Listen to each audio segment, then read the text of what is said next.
Bonsoir à tous. Merci d'être là et merci aussi à ceux qui, sur leur écran, devant leurs écrans, nous écoutent.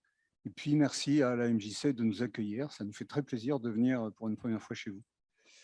Alors, ce soir, nous allons parler de la forêt dans le demi-siècle qui vient. Cette forêt, elle est en charge de beaucoup de thèmes. La puissance publique et les citoyens lui demandent beaucoup de choses. Ils lui demandent, en ce moment, on en parle beaucoup, mais il y a bien longtemps que ça se passe, ils lui demandent de stocker du dioxyde de carbone, ou gaz carbonique pour les gens de ma génération, par photosynthèse. Et puis, également, symétriquement, de l'autre côté de la balance, il lui demande aussi de faire du bois pour l'énergie et pour le chauffage, et donc de dégager le même dioxyde de carbone. Autre rôle qu'on lui demande de jouer, c'est de contribuer à la stabilisation des sols, à la stabilisation de nappes phréatiques. On lui demande aussi d'être un élément important et si possible aussi agréable que l'on puisse du cadre de vie, et aussi beaucoup d'être un asile, un point de refuge, un point de reproduction de la biodiversité animale, biodiversité végétale. Et puis enfin, on lui demande aussi d'alimenter les filières industrielles, le bois et le papier. Donc ça fait beaucoup de choses pour quelque chose qui recouvre 30% de la surface de la forêt métropolitaine, recouvre 30% de la surface du pays, ce qui est considérable, ce qui n'est pas toujours su par les citoyens, en tout cas ceux que je fréquente. Actuellement, elle est soumise à des contraintes fortes, réchauffement climatique, pas la peine de s'étendre là-dessus, vous avez tous vu les ravages épouvantables des incendies de forêt cet été, mais aussi plus renoisement d'agressions de parasites exogènes, insectes, champignons, etc., qui peuvent mettre en danger sa survie, en tout cas dans certaines aires du territoire. Donc, pour sauvegarder, continuer, renouveler cette forêt, il y a différentes options possibles, de différents angles pour regarder ce problème. C'est les modes de gestion, la façon de gérer, et également l'implantation éventuellement d'essences différentes ou d'essences venant du sud que l'on fait faire migrer vers le nord. Donc, pour vous parler de tout cela, on a le plaisir et l'honneur d'accueillir M. Michel Bartoli. M. Michel Bartoli descend d'une famille de forestiers depuis le XVIIe siècle. Il est ancien élève de Polytechnique, ingénieur des eaux et forêts. Et il a été en poste au Congo-Brazzaville. Il a été en poste à l'INRA et à l'ONF, l'Office national des forêts, dont en particulier un poste qu'il a occupé à Toulouse. Monsieur Bartoli, vous avez la parole. Merci. Vous savez presque tout de moi. En fait, pas vraiment. Ce que vous savez tout, c'est ce qui la forêt cet été, vous en avez entendu parler presque tous les jours. Elle brûle, ou alors au contraire, dans les Pyrénées, pour lutter contre l'installation d'une scierie soi-disant méga à Lannemezan, il y a eu des grands mouvements de ZAD, d'accord, et tout à l'heure, ne touche pas à ma forêt. Dans aucun des cas, personne ne s'est posé la question qu'est-ce que c'est que la forêt, qu'est-ce que c'est pas que la forêt. Alors, il ne se passe rien derrière moi, je suis sûr.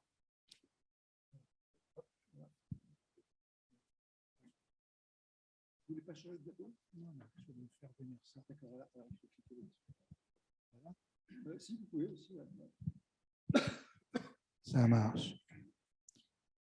Ça marche. Ça, c'est le sujet qui m'a été imposé. Alors, ça me convient je fais beaucoup de conférences, à peu près une par semaine. Je viens de parler debout, sans micro. Mais dans une salle pareille, on n'entend rien. Faut que je garde le micro. Bon. Ouais, ça dépend des micros, ça dépend des salles. Je m'excuse de ne pas être habitué. Où en étais-je? Voilà, alors le titre, il m'a été imposé parce que ma spécialité, depuis que je suis à la retraite, c'est l'histoire passée des forêts. Et l'on me demande de savoir ce qui va se passer pendant encore 50 ans.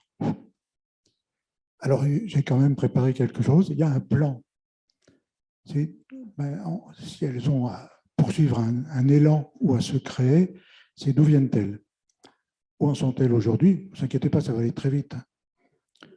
Est-ce qu'on peut parler de la forêt française ou pas? Plutôt des forêts françaises? Ah, quand même, la vraie question, c'est quoi une forêt? Ce n'est pas une introduction. Alors, à quoi pense-t-on pour les arbres de demain? Le climat se réchauffe.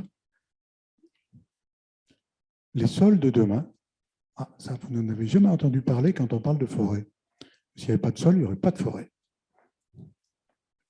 Alors, vous savez ça, la forêt, depuis qu'on a des statistiques de surface à peu près justes, elle a augmenté très fortement, d'accord, avec un étiage dans les années où je m'assois parce que je gêne peut-être certains qui ne voient rien derrière moi, depuis les années 1840-1860, où la population rurale de la France était maximum et la pression sur la forêt maximum aussi. Vous vous souvenez que la forêt était la seule source d'énergie que l'on pouvait utiliser à l'époque. Il n'y avait pas encore d'énergie dite fossile. Les énergies fossiles, c'est de la forêt fossile. Les charbons, ce sont des arbres. Et puis, ça a augmenté. On va très vite voir pourquoi.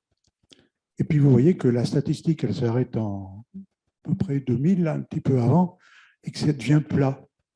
Alors, je vais vous inquiéter, mais ça baisse actuellement. Pourquoi? On va avoir certaines raisons, mais parce qu'on continue de faire des routes, des supermarchés, des lotissements partout, et qu'il n'y a pas que des terres agricoles, comme on l'entend dire, qui diminuent, il y a aussi les surfaces forestières. Alors, le mieux de comprendre pourquoi ça a augmenté si vite, on se dit, mais on n'a pas reboisé tout ça, on le saurait quand même, on le verrait. Eh bien, la grande partie, en fait, c'est un retour naturel de la forêt. Alors, je ne sais pas si vous connaissez ce site, on est à Gavarnie, le pic tout au fond, ça s'appelle le Piménée, et puis la grosse masse blanche, ça c'est le pain de sucre. D'accord? Et voilà une photo de 1907 ou 8. Vous voyez que ce n'était pas super boisé, qu'il y avait des griffes d'érosion en bas de la grande falaise, là, sérieuse. Et donc, aujourd'hui, la même chose, presque, avec un retour de la forêt. Alors, la grande falaise, elle est en bas de la photo en couleur. D'accord? Donc, il faut se remettre ça dans l'œil. Alors, en fait, il y a deux retours dans cette photo. Il y a un retour naturel, à partir des quelques arbres qu'on voit au début du XXe. Et il y a un retour naturel du pin accroché. D'accord? Mais en dessous de la falaise, toute la forêt qui est là a été plantée. C'est de l'épicéa. Vous avez quelque chose sur l'épicéa? Pendant super longtemps, ça a servi d'arbre de Noël. Maintenant, on a changé parce qu'il perdait ses aiguilles tout le temps, trop vite. D'accord? C'est un exotique dans les Pyrénées. Il n'existait pas et il s'y révèle extrêmement envahissant. C'est-à-dire qu'on en plante un et depuis 40-50 ans qu'on en a planté un peu plus, sa surface a doublé, toute seule. Bon, avançons. Regardons un petit truc mondial, c'est quoi la forêt pour la France? D'abord, première colonne à gauche aussi, pour vous, ouais. Ça a augmenté de 20%, vous voyez, entre 90 et 2020. Donc le mouvement a été fort, mais 2020, je vous dis, maintenant, ça baisse. Pas encore beaucoup, j'espère que ça ne va pas trop baisser. Les forêts, ce qu'il faut savoir, c'est que les Français, si vous voyez la colonne où il y a un diagramme horizontal, là, des colonnes horizontales, la forêt est un pays, la France est un pays qui plante beaucoup. Ça ne paraît pas, mais c'est comme ça. Aidé par des politiques publiques relativement incitatives et un peu novatrices, qui ont disparu, je vous rassure. Ah, j'ai dû oublier quelque chose, pouf. La répartition des forêts. Alors voilà ce qu'il y a à la surface de la planète. Le premier pays, c'est la Russie, d'accord? Ça ne va pas durer longtemps parce qu'ils sont en train de raser leurs forêts pour produire du bois et du papier, y compris pour la France. Bon, actuellement, vous savez que les frontières n'autorisent plus les Russes à vendre du bois à l'Europe ni à trop ailleurs. D'accord? Il y a l'Union européenne. Alors l'Union européenne, c'est tout petit, c'est le tout petit truc noir, là, très fin. Et nous, on est toute petite partie de l'Union européenne. Donc la forêt en France, c'était vraiment un petit microbe, un petit point sur une carte. Encore quelques petites données sur nos forêts françaises. Donc, puisqu'on a beaucoup planté, on continue beaucoup moins de planter, la moitié des forêts françaises sont monospécifiques. Le plus grand massif forestier d'Europe, c'est les Landes de Gascogne, avec 1 million d'hectares de pins maritimes à 100%, enfin, 99,9%. Il y a 2 tiers de feuillus. Oh, on est super fiers. On se dit, oh bon, il y a 2 tiers de feuillus dans les forêts. Le feuillu a bonne presse et les résineux, pas vraiment. On va parler de tout ça, vous inquiétez pas. Sur pied, il y a quand même en France 2,8 milliards de mètres cubes. Bon, 1 mètre cube, c'est gros. Sur pied, sur chaque hectare, en moyenne de forêt française, on est passé, donc toujours 90-2020, de 137 à 174 mètres cubes hectares. Je pense que ça ne vous dit rien du tout, à quoi ça ressemble. Ce n'est pas grave, c'est qu'il faut que je fasse non pas une conférence dans une salle, mais une conférence en forêt. Alors, je vous invite l'année prochaine à venir à la Journée du patrimoine sur la commune de Lavore, où depuis 10 ans, il y a une des sorties qui se passe en forêt. Une forêt qui a de l'histoire, c'est pour ça qu'elle est au patrimoine. Elle est passée du comte de Toulouse au roi de France à Pierre Fabre. C'est pas rien. Et puis, cette forêt française, elle pousse, puisqu'elle est jeune. Vous avez compris, on regardera la courbe, elle est relativement jeune. Elle pousse beaucoup et on ne récolte pas encore son accroissement, qui est de 80 millions de mètres cubes par an. On n'en récolte que 48. Parfait. Bon, et voilà ce qu'on récolte.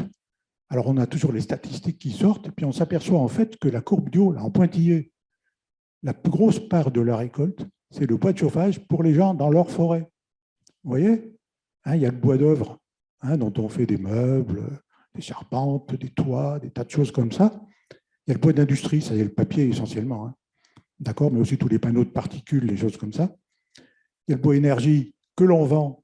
Ça, c'est les pellets que vous achetez. Vous vous souvenez qu'il n'y en a plus actuellement sur le marché, elles sont doublées et triplées. C'est parce que les Russes ne nous en livrent plus. Et ouais, tout le bois, d'accord. Et puis le bois de feu non commercialisé, c'est-à-dire ce qu'on utilise soi-même dans sa cheminée, parce qu'on a été le voler en forêt, le couper dans sa forêt, etc. etc. Bon, maintenant je vais répondre à la question, mais on parle de là ou les forêts. Alors, vous vous souvenez qu'il y avait des forêts feuillues. 2 tiers de la France, c'est des forêts feuillues. Alors, je vais juste choisir une seule essence, le chêne, pour vous montrer que c'est très variable, les forêts feuillues. Voilà. Si, c'est une forêt feuillue, elle est à Penne, dans le Tarn. Vous êtes allés voir tous le château de Penne, au bord de l'Aveyron, de la rivière Aveyron. Alors, voilà ce que c'est qu'une forêt feuillue traitée pendant des millénaires en taillis, d'accord, sur des sols très secs, tout calcaire et tout dur, ça donne ça. Et puis, à l'autre bout, il y a la forêt la plus célèbre de France et d'ailleurs, la forêt de Troncé, avec ici la futée de Colbert, parce que les clans qui ont été mis là, c'est une forêt artificielle. D'accord? Une seule essence, le chêne rouvre, là, ont été semés sous Colbert. Bon, on est en train, évidemment, de les utiliser pour faire, rassurez-vous, des choses extrêmement utiles, les tonneaux pour le vin. Bon, il n'y a pas que nous qui regardons là, je vous ai fait un petit peu un topo de 2 types de forêts feuillues. Vous voyez que le feuillu n'est pas toujours aussi beau qu'on le croit. On fantasme pas mal ces forêts, mais il n'y a pas que nous qui regardons. Il y a aussi les chasseurs. Alors, pour eux, il y a 2 catégories de forêts. Ça sort de cette année, cet été, pendant que les forêts brûlaient, forêts gérées par les exploitants forestiers et les chasseurs. Alors, c'est plein d'animaux, d'accord, extraordinaire. Même certains qui ne sont pas du tout français, ce n'est pas grave. Et puis, quand ce sont les forestiers et les écolos qui s'en occupent, ça donne ça pour les chasseurs.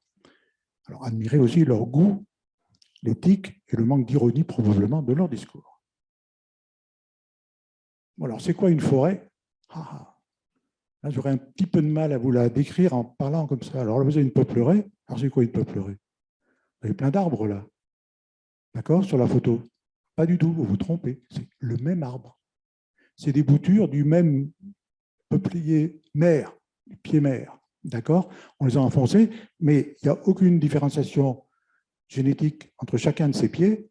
D'accord? C'est le même arbre qui va vous donner une peuplerée. Ça s'appelle des clones. Voilà. Et puis juste en face de cette peuplerée, ça m'a un peu amusé. On est dans le Tarn vers Albi là-bas. Mais il y a une forêt, ouais, une vraie, un petit peu cernée par l'agriculture hein, quand même. Bah oui. Mais je suis tout à fait étonné qu'elle soit toujours là, intacte. Alors c'est du chêne avec d'autres petites essences qui se baladent. Une forêt, ça ne vit pas tout seul. Hein. Aucune plante, ou presque, sur la terre ne vit pas toute seule, sans champignons hein, qui viennent dans les racines. Les champignons utilisent les sucres que l'arbre fabrique et lancent vers l'arbre tous les minéraux qu'il prend dans le sol. D'accord? Donc, on a une symbiose, tout le monde connaît ça, hein, ça s'apprend dans les écoles avant la 6e, je crois, entre l'arbre et les mycorhizes. Puis là-dedans, il y a une petite usine chimique qui a besoin d'une chose, de soleil. Ça, c'est des rayons de soleil derrière un pas accroché à Gavarnie cet été. Et puis, je simplifie un petit peu, mais c'est juste. Hein. Un peu de gaz carbonique et un peu d'eau. D'accord? Une vague photosynthèse. Hein, d'accord? Bon, la molécule la plus importante dans la toute petite usine, il y en a plusieurs milliers des petites usines, pas plusieurs milliers, quelques centaines dans une feuille hein, ou une aiguille, d'accord, va fabriquer grâce au magnésium des chaînes carbonées, le bois, d'accord, et un déchet. Alors, le déchet, c'est pas nul, hein, ça s'appelle l'oxygène. Tout l'oxygène que nous avons sur la planète Terre vient de la photosynthèse. Donc, il est évidemment important de conserver des plantes hein, et des arbres, etc. Bon, alors je peux résumer, puisqu'on a besoin de soleil. La forêt, c'est un panneau photovoltaïque riche en terres rares. Là, je n'ai cité que le magnésium, hein, mais évidemment, il y en a d'autres pour une usine qui est extrêmement compliquée sur le plan chimique. Hein, d'accord? Il y a du calcium, il y a tout un tas de choses, comme dans toutes les plantes, hein, mais dans un arbre, c'est évidemment plus important quand on stocke ça. Voilà, donc une forêt, c'est un panneau photovoltaïque. Alors, il n'a peut-être pas le rendement des photovoltaïques modernes, mais il est écolo, bio, là c'est sûr, hein, 100%. Hein. Il ne vient pas de Chine, apparemment, et donc ça marche comme ça. Ça y est, maintenant je vais enfin répondre à la question que vous êtes venu pour m'entendre parler de ça. Quelle gestion, le pluriel des forêts pour demain. Alors ce titre, je l'ai volé dans une publication de l'INRA de cette année. D'accord, l'INRA, l'Institut national pour la recherche agronomique et l'environnement, ça s'appelle maintenant INRAE, et qui vous rappelle, comme l'a bien fait celui qui m'a présenté, à quoi sert une forêt, à produire du bois, à faire de l'oxygène, à se balader, etc., etc. Donc, il ne s'agit pas de se tromper pour demain. Alors, premièrement, il ne faut pas se tromper dans la chimie. D'accord? On préfère qu'elle soit bio, la chimie, hein, comme tout le monde. Alors, le problème dans un arbre, c'est que la chimie, elle est mal répartie. Hein, il n'y a pas du magnésium partout, il y en a que dans les feuilles, par exemple. Encore qu'elle a fallu transiter grâce aux champignons entre le sol, hein, le magnésium, il vient du sol, hein, et les feuilles. Donc, vous imaginez que l'usine est un petit peu plus compliquée qu'on imagine, qu'on pense que c'est. Alors, il y en a beaucoup dans les aiguilles, dans les petites branches, hein, dans les écorces, etc. Vous voyez, ça diminue la quantité de, ici c'est du phosphore, hein, qu'il y a suivant les éléments de l'arbre. Pareil, là c'est le magnésium, hein, chez le chêne. Donc vous voyez aussi que ça diminue, hein, on passe suivant la dimension des branches, là, hein, d'accord. Donc, ça vous fait réfléchir à quoi? Mais quand on prend du bois de chauffage, comme le taillis de pêne, on ne prend que des petits bois. Vous êtes d'accord? Et donc, on brûle dans sa cheminée énormément de minéraux. Et ça donne quoi? Les cendres, eh oui, ça donne les cendres. Et donc, je suis désolé de vous apprendre, enfin, j'espère que je ne vous apprends pas ça, mais je me demande si ce n'est pas vrai, que le matériau renouvelable qui est le bois, ça c'est vrai. Mais le matériau renouvelable qui est un arbre, ça c'est faux. Parce qu'effectivement, avec le soleil, CO2 plus H2O, ça redonnera du bois, hein, mais ça ne donne pas tous les minéraux qu'il y avait dans l'arbre, c'est les cendres. Ça, c'est pas, ça vient d'où? C'est le sol. Donc en fait, on a aussi brûlé du sol. Ah, ça c'est embêtant. Alors voilà une carte de France, hein, d'accord, où on voit où il est dangereux ou pas, hein, suivant la couleur des choses. Alors, il y a des sols très résistants à l'exportation des minéraux. C'est tout ce qui est en vert. Hein, c'est les sols qui sont sur des substrats calcaires. D'accord? Vous voyez les Alpes du Sud, le premier morceau des Pyrénées, là, tout allongé. Hein, d'accord? Et puis les grands plateaux calcaires de Lorraine, Champagne et tout ça. Parfait. Et puis il y a les sols où il est un peu embêtant d'aller chercher, c'est tout ce qui est orange, hein, les landes. D'accord? On est sur du sable. Hein.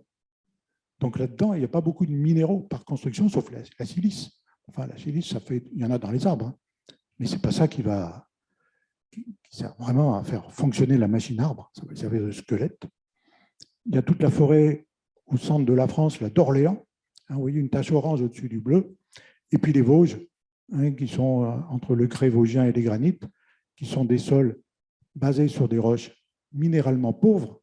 Hein, d'accord? Donc, si on en enlève un peu plus avec nos coupes de bois jeunes, d'accord, on accentue vachement le problème. On l'accentue d'autant plus qu'en Europe, la moitié du bois utilisé est pour fournir du bois énergie. Ah, vous avez compris tout à l'heure avec mon petit graphique où on voyait la courbe, là, où c'était en fait, en France, hein, le plus utilisé, c'est pour faire du bois de feu. C'est quand même incroyable. Hein, on se croit toujours qu'au Moyen-Âge, les gens se chauffaient au bois et que c'est fini. Ben non, assez incroyable. Et puis donc, ça va fournir de l'énergie et du CO2, de brûler du bois, donc ça va donner des cendres, mais ça va redonner du CO2 aussi, et très vite. Hein.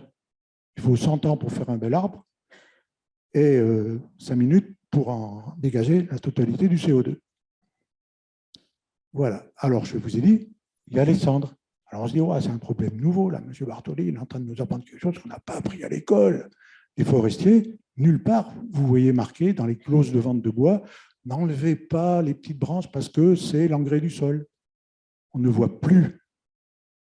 Voilà ce qu'on voyait en 1790 dans une coupe de bois de sapin qui s'était vendue côté de Payolle, Campan, où vous situez. D'accord ? L'adjudicataire ne pourra, sous les mêmes peines, disposer et emporter de la dite les petits rémanents et décombres des avis exploités qui doivent servir à l'engrais du sol. Voilà, on est en 1790, c'est la grande époque des chimistes des Lumières, hein, d'accord ? Ils avaient parfaitement, non pas compris, mais constaté qu'effectivement, exporter toutes les branches, les aiguilles et tous ces machins-là allait appauvrir les sols. D'accord ? Et nos grands-parents mettaient des cendres pour faire leur lessive, mettaient des cendres dans leur jardin, pour les géraniums de leur bac à fleurs, etc., etc. Donc, première question à bien comprendre, et ça, on en parle très peu, j'ai l'impression, à la télévision, dans les écrits, dans les films et tout ça, que la forêt, ce n'est pas juste des coupes rases et des choses comme ça, qu'on vous met un peu devant le nez en disant « Ah, vous faites des bêtises ». Il y a d'autres bêtises qui se font que d'enlever tous ces petits minéraux. Alors pourtant, il y a des conseils dans les revues, ça j'ai dû prendre ça dans une revue de l'ONF, dont je viens, suivant la qualité des sols, qu'ils soient calcaires ou pas du tout calcaires, etc. Vous voyez, on peut récolter ou pas les rémanents, les menus bois, ils appellent ça ici, ou pas, quand il y a vraiment, on est sur des sols très pauvres, récolte de menus bois déconseillée. D'accord? Ben, je ne sais pas, dans les Landes, on enlève tout. Pourtant, c'est orange sur la carte, et c'est orange là. Donc, dans 50 ans, on aura peut-être des forêts un peu différentes, mais on les aura différentes parce que les sols auront été appauvris. Clair? Alors, ils ne sont pas appauvris depuis maintenant, d'accord? Ils sont appauvris depuis que l'homme se chauffe au bois.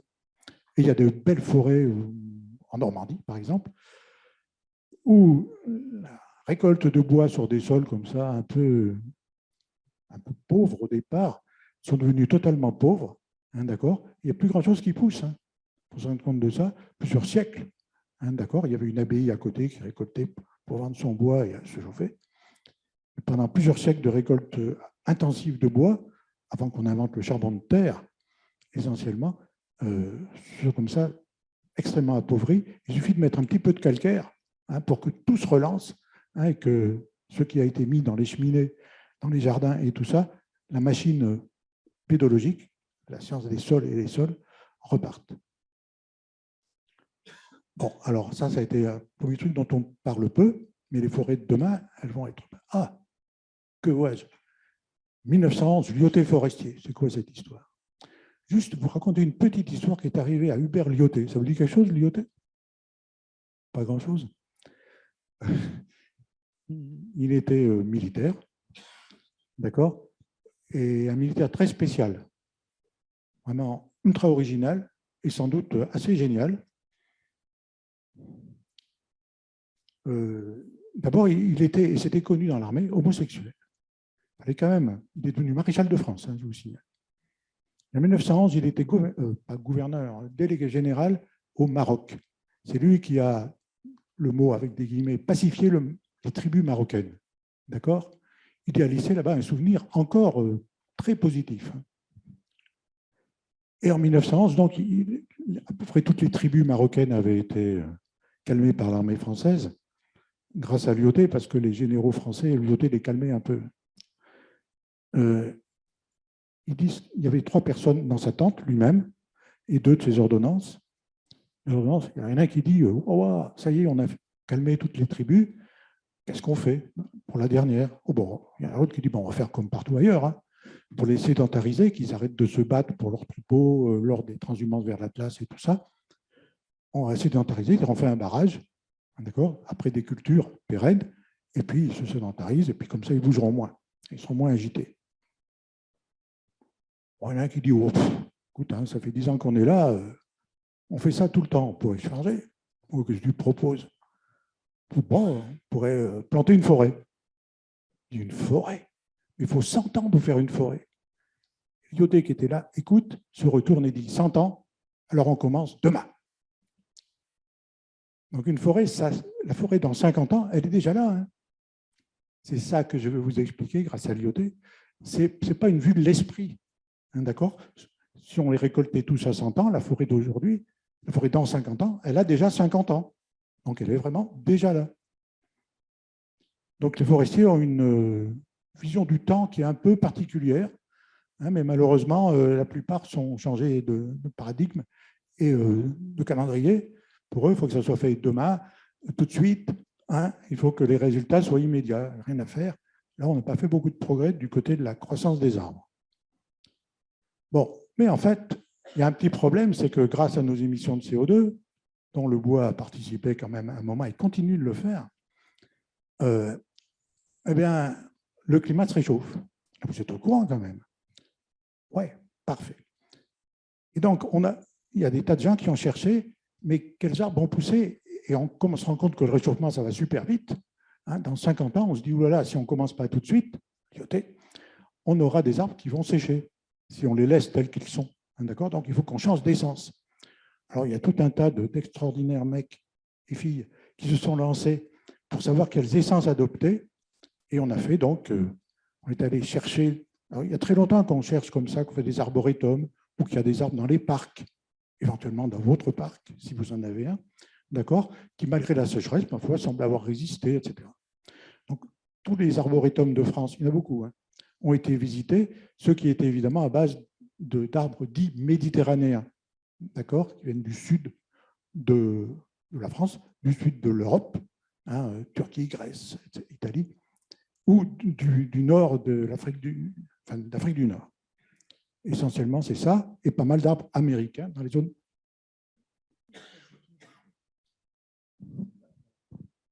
Ouais, la diapo n'est pas lisible, tant mieux, mais c'est exprès. Ça ne sert à rien que vous lisiez tous les noms latins qu'il y a écrits là, ne vous inquiétez pas, vous allez en entendre parler. Donc, mais il y a 2, vous voyez quand même, il y a 2 ovales là. Alors, les ovales, c'est des machins qui se distinguent des autres. En haut, c'est les eucalyptus. Alors, il y a à peu près 1 millier d'espèces d'eucalyptus. Donc, dans les arboretums, on en avait testé que comme ça une quinzaine.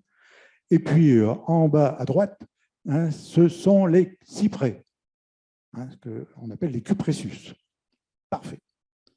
Alors, vous dites, ah, le problème des eucalyptus, si vous voulez être sûr que votre forêt brûle vite, hein, disparaisse beaucoup plus vite. On voit la forêt landaise, elle a mis quoi, 8 jours, des fois pour brûler tout ça. L'eucalyptus, il y en aurait pour 2 jours. Vous mettez de l'eucalyptus. Ça a été essayé en France, l'eucalyptus ne supporte pas les sols calcaires, etc. Donc, finalement, on n'en a peut-être pas une essence d'avenir si riche que ça. Les cupressus, ouais, ça marche bien. Il y en a beaucoup ici, dans la région, dans les parcs, dans les villes, dans les jardins. D'accord? C'est qu'en forêt, ça a un gros inconvénient. Son pollen est très allergène. D'accord? Et à l'INRA, donc dans ces arboretums, il y a eu des accidents, ça a été considéré comme accident du travail pour les gens qui sont allés mesurer ces arbres, etc. Ah, mais des accidents graves. Hein, je veux dire, ils se demandaient d'abord ce qu'il y avait quand ils sont revenus chez eux. Des malades comme tout, les poumons en feu. Hein, c'est le pollen des cyprès en général. Donc, ça a été aussi éliminé. C'est dommage parce que c'était les deux qui ressortaient bien. Alors, toute une liste est sortie d'arbres. Alors, j'y connais rien. D'accord? Mais on va quand même l'examiner. On ne va pas toutes les regarder, vous inquiétez pas. Là, vous voyez les noms latins? Ouais, génial. Donc, une première famille, c'est ça, là. Des Abies. C'est quoi? Abies, c'est le sapin. D'accord? Donc, en France, on a un Abies alba. Alors, on veut introduire Abies silicica, Abies lowena, Abies normaniana. Ça, c'est le nouvel arbre de Noël, hein, le Nordman. D'accord? C'est turc. Normaniana, sous-espèce Equitrojani, cheval de Troie. D'accord? C'est turc aussi. Hein, Troie est en Turquie. Pinsapo, ça c'est espagnol. Hein, c'est en Andalousie. D'accord? Alors, le petit problème, là, c'est que tous les sapins européens s'hybrident entre eux. Donc, on a une biodiversité du sapin qui est non nulle. En France, à Abies alba, il n'y a pas qu'un seul Abies alba. Il y a une variété génétique importante. D'accord? Jamais vraiment testé. On les a laissés pousser là où ils étaient avant. Hein, d'accord? Et là, on va mettre plein de sapins qui vont s'hybrider avec lui. D'ailleurs, il y a 20 ans, l'ONF avait interdit la plantation de Nordman pour des raisons hybridogènes avec le sapin ariégeois en particulier. Pouf, bon, on l'élimine, il ne va plus rien rester, je crois. Hein. L'eucalyptus, on vient d'en parler. Fraxinus manchurica. Oh, c'est quoi ça? Mais c'est le frêne de Mandchourie. Ouais, vous ne connaissiez pas? Mais si. Le frêne de Mandchourie, il a été planté, pour des raisons que j'ignore, hein. Il vient de Mandchourie, vraiment, en Pologne, il y a 40-50 ans. Il y a introduit un champignon qui s'appelle la calarose.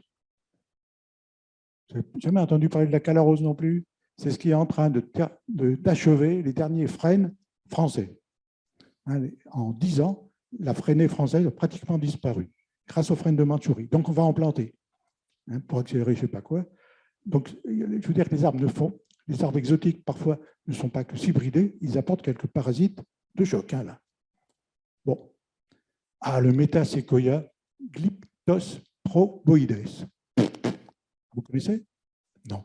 Alors, si vous cherchez sur le site de l'ONF ce que c'est, on va vous dire que c'est un arbre qui a été testé dans les arboretums, là, hein, d'accord, depuis plus de 200 ans, donc on connaît, on risque rien. Alors, pour cet arbre, c'est une petite erreur de connaissance des gens de l'ONF. C'est un arbre qui a été découvert en Chine en 1941. Donc, les 200 ans, c'est un peu gonflé d'en parler comme ça. D'accord? En plus, c'est tout petit. Enfin, je veux dire, il n'y a pas beaucoup d'arbres là où on les a redécouverts, parce qu'on le connaissait d'avant. C'était un arbre qui était fossilisé dans les charbons du Cambrien. Ben, on avait cru qu'il avait disparu, hein. Puis un jour, paf, quelqu'un l'a repéré, puis il s'est dit, mais j'ai déjà vu ses feuilles, etc. Donc, on va planter un arbre dont la base génétique est très faible. Quant à dire qu'il résiste à la sécheresse, là, je suis déjà moins sûr. On sait, là où il pousse, il ne fait pas sec en Chine. On l'élimine. Pinus radiata. Alors, pour résister à la sécheresse, incroyable. C'est l'arbre du Pays basque, espagnol surtout, hein, d'accord, où il tombe entre 3, 4, 5 mètres d'eau. C'est lui, Pinus radiata. Alors, il pousse vite. Hein. Là, je suis d'accord. Une condition, bien sûr, c'est qu'il ait de l'eau. Ouais, vous avez vu mon petit schéma tout à l'heure. Pour fabriquer une molécule de bois, il faut une de CO2 et une d'eau. S'il n'y a pas d'eau, il n'y aura pas de bois. Ah, Quercus cheris, c'est quoi ça? Ça s'appelle le chêne chevelu, parce que ces glands ont comme des cheveux autour de la... Pas moi, mais autour de la tête, d'accord?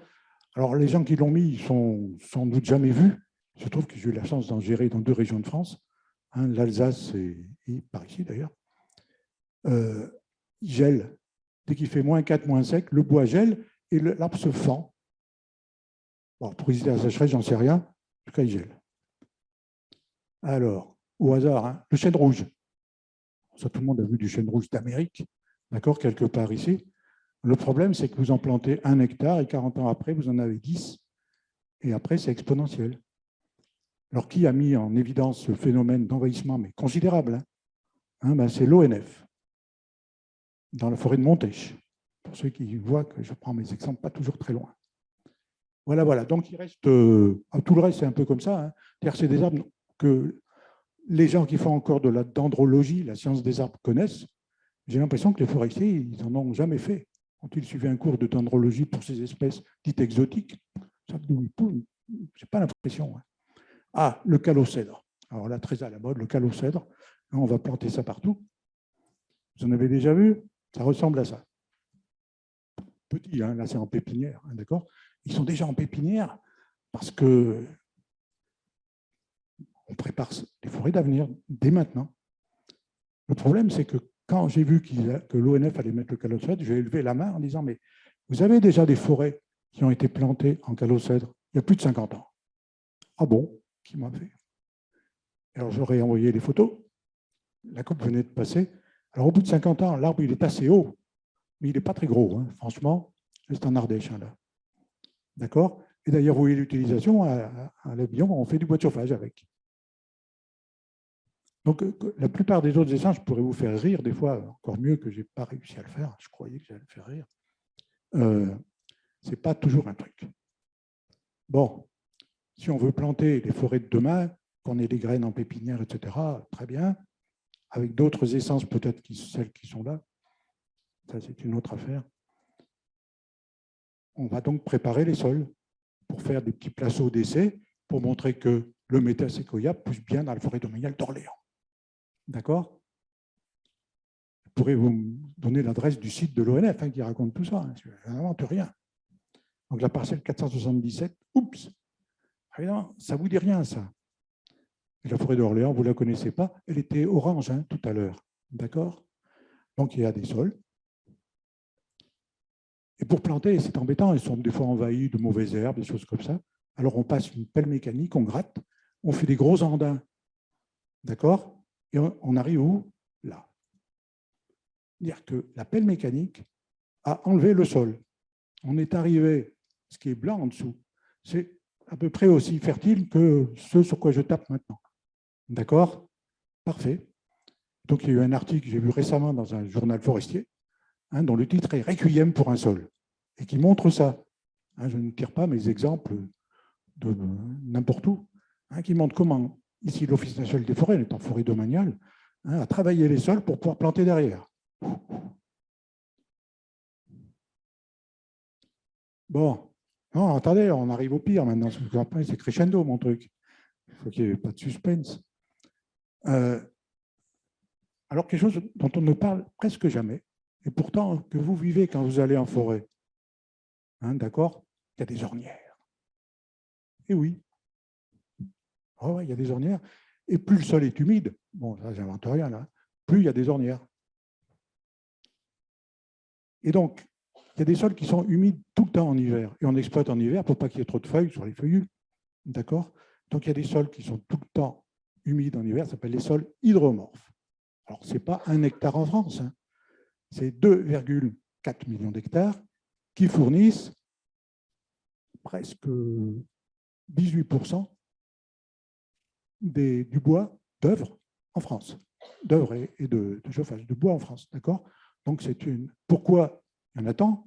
Parce qu'ils ne sont pas trop cultivables, vous voyez, parce qu'ils sont pleins d'eau en hiver et très secs en été. Le sol qu'on a vu avant, là, à Orléans, c'est un sol hydromorphe, bien qu'il est très sec. Mais ça, c'était en été. Et donc, ça marche comme ça. Hein, vous voyez le petit schéma, là, en hiver, À gauche, c'est tout humide, c'est plein d'eau. Hein. On marche plein d'eau. Et puis en été, au contraire, les arbres, ils ont pompé, le soleil pompe aussi, etc., etc. Donc ça devient très sec. Et donc sur ces sols hydromorphes, vous voyez même une carte, hein, il y a des conseils, on explique partout, hein, dans les livres de l'ONF ou d'ailleurs, où il y a beaucoup de sols hydromorphes, hein, d'accord. Vous voyez, dans les Landes, ce n'est pas le cas, hein, on est sur du sable. Hein, ce n'est pas hydromorphe, des choses comme ça, sur les Pyrénées, les Alpes, le Massif central, dès qu'il y a du relief, ce n'est pas hydromorphe. Et qui dit sol humide dit ornières, qui sont faits sur des engins. Ça, c'est moderne, hein, d'accord. Je pense que vous savez tous que la première tronçonneuse a été arrivée en France en 1961. Certains d'entre nous étaient déjà nés. Que les tracteurs comme ça, c'est les années 70, c'est tout neuf. Hein. Que les grandes abatteuses et les porteurs. Vous savez ce que c'est qu'un porteur de bois? C'est un truc, une remorque qui porte du bois, là. Hein, en charge, c'est 40 tonnes. Donc, on est sur un sol hydromorphe sur plein d'eau en hiver. Hein. Il s'en passe des choses. Et donc, il se passe ça. D'accord? Dans des conditions de sol et d'humidité différentes. Et alors maintenant, on autorise les engins. On commence par une abatteuse, généralement, pour les peu petits, les résineux et maintenant les feuillus, suivi d'un porteur. Hein, ils ne doivent pas quitter ce qu'on appelle les cloisonnements. D'accord? Donc, on a planté 100% de la surface sur laquelle on va récolter une ou deux rangées. Quand les arbres sont encore petits, ça va être la première fois qu'on passe en coupe. D'accord? Donc, pour faire du bois énergie ou du papier. Et les cloisonnements, ce n'est pas juste sous les pneus ou les chenilles que ça est écrasé, c'est aussi un petit peu à droite, un petit peu à gauche. Il y a 20% de la surface des forêts sur sol hydromorphe qui sont stérilisées. Je dis à vie, j'exagère, hein, mais on pense pour plusieurs centaines d'années. Ça, c'est sûr, je ne dis pas, on pense. Ça a été montré. Donc, il suffit de voir qu'il n'y a plus rien à l'endroit où sont passés les engins. Alors, perpendiculairement aux ornières, on a fait une tranchée, d'accord, puis on a compté les racines qu'il y avait dans chaque petit carré de 10 cm sur 10 cm. Racines d'arbres, hein, d'accord. Eh bien, vous voyez bien qu'il y a les cloisonnements sylvicoles. C'est là où est passé un tracteur agricole avec un petit engin pour broyer les concurrents du chêne, mettons. Au milieu, où c'est jaune et vert, là, c'est la forêt normale, il n'y a aucun engin qui a circulé. Et à droite, là où c'est tout rouge, quand c'est rouge, il n'y a pas de racines, d'accord. On a fait passer les engins d'exploitation. Donc, s'il n'y a pas de racines, les arbres, il n'y en aura évidemment plus jamais. Et puis, aucune graine ne peut germer ni rien, vous voyez là-dedans, hein, c'est comme ça. Voilà. Et qui dit tassement, ne cherchez pas à lire ce qu'il y a écrit, hein, c'est le tableau là. Donc, les gens ont pris plein de critères. Quand je dis les gens, c'est beaucoup une de mes collègues et amis à l'ONF, hein, qui a étudié ça et qui a montré qu'un seul passage, un porteur de 20 tonnes, c'est-à-dire vide, d'accord, ça entraîne ça. On part d'une situation verte, d'accord, et un seul passage d'engin dans le cloisonnement, hop, ça réduit la capacité de la forêt de produire. Alors, ça va être du CO2, du bois, un tas de choses, hein, d'accord. Ça redevient tout de suite le marron, là.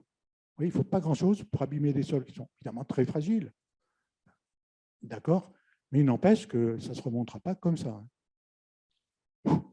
Ça va, vous supportez mon topo apocalyptique? Bon. Alors, que faire? Ne vous inquiétez pas, je compte sur vos questions pour répondre, avoir de bonnes réponses. Parce que là, je ne vous réponds à rien. Hein. Je ne dis pas ce qu'il faut faire, ce qu'il faudrait faire. Bon, alors, c'est pareil pour les sols, comme tout à l'heure pour la fertilité, hein, ce qu'il ne fallait pas faire, enlever les menus produits. Qu'est-ce qu'on ne doit pas faire circuler, suivant l'humidité des sols, hein, suivant s'il est très caillouteux, s'il est très argileux, etc. Donc là, c'est pareil, il y a des diagrammes. Et finalement, on obtient ça. Pour la forêt française, d'accord, on sait déjà que des sols sensibles, non sensibles, c'est 17%. Ça, c'est les sols des Landes, hein, les sables des Landes. Vous pouvez appuyer dessus, il ne se passera rien. Le squelette est super solide. Peu sensible. Bon, il faut prendre quelques précautions. Il ne faut pas qu'il y ait trop d'eau dedans quand même. Hein. Si vous faites ça après une pluie continue de 20 mm par jour pendant un mois, Ça va être une piscine quand même, donc il ne faut pas rentrer un engin, etc. Et vous voyez qu'en France, on considère que des sols forestiers, très sensibles, impraticables quasiment toute l'année, il y en a 21%. C'est énorme. C'est les sols hydromorphes dont je viens de parler. D'accord?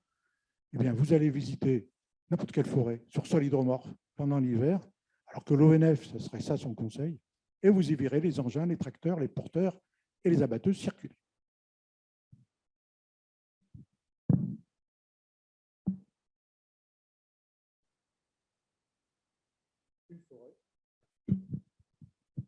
Une forêt très ancienne, qui a là appartenu au comte de Toulouse, puis au roi de France, et ascension sociale extraordinaire aujourd'hui au groupe Pierre Fabre. Voilà, j'ai fini mon monologue. Maintenant, on va dialoguer.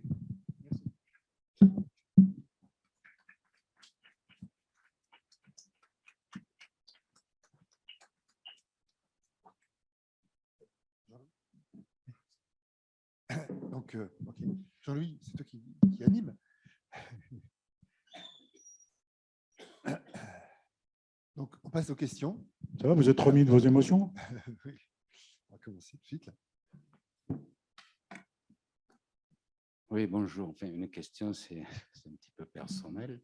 Je vais à la déchetterie chercher ce qu'on appelle du compost, tout ça, enfin, qui est le bois qui a été broyé. Qu'est-ce que ça vaut? Enfin, moi, je le mets dans mon jardin. Hein. Non, mais c'est une bonne idée. Hein. Parce que récupérer tout ce qu'on sort de la forêt pour le mettre quelque part, normalement, il faudrait le remettre dans la forêt. D'accord?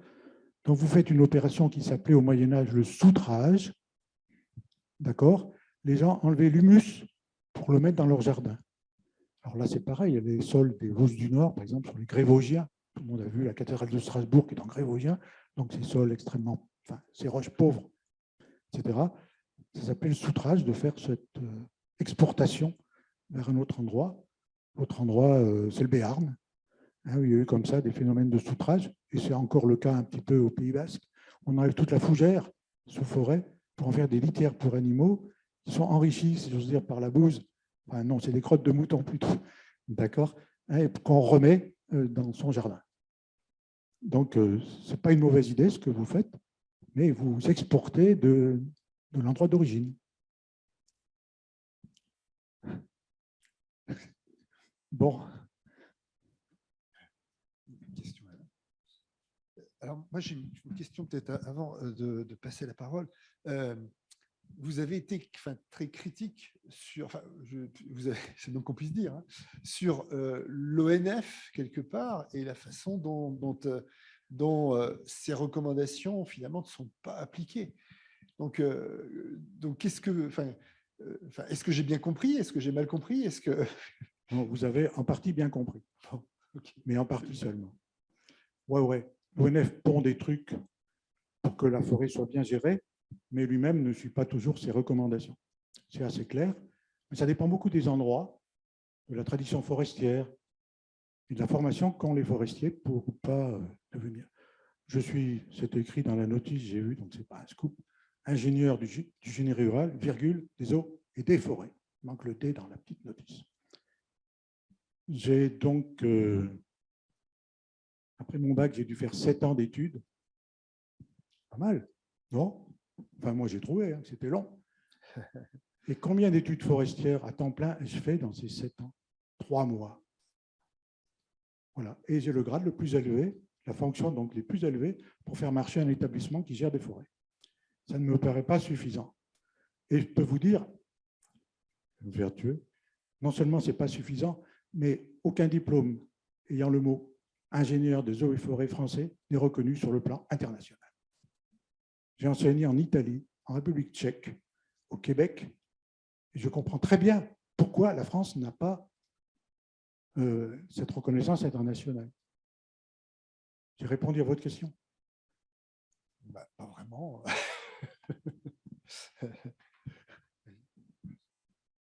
Oui, bonjour. Donc, merci parce qu'on a appris effectivement pas mal de choses que je ne connaissais pas pour ma part. Je suis étonnée que vous n'ayez pas parlé dans votre présentation de ce qu'on appelle les forêts primaires et l'idée derrière, c'est que là, on a vu que des forêts exploitées où c'était mono, ce que vous avez utilisé comme mot au départ, monospécialisé, alors que je croyais avoir compris que l'intérêt de la nature, c'était d'avoir des forêts multiples, du style forêt primaire. Donc, ne pas avoir que des monos. Je comprends. Il y a d'autres questions sur ce type de questions, non? Ouais, non, je réponds. Alors, la question se pose partout. Je vais prendre un autre pays que le nôtre, l'Allemagne, où il y a... Nous, j'ai dit qu'il y avait quoi, 50% de forêts monospécifiques. En Allemagne, c'est beaucoup plus. D'accord? Et donc, la ville de Munich s'empare de votre question et est en train de planter une forêt vierge.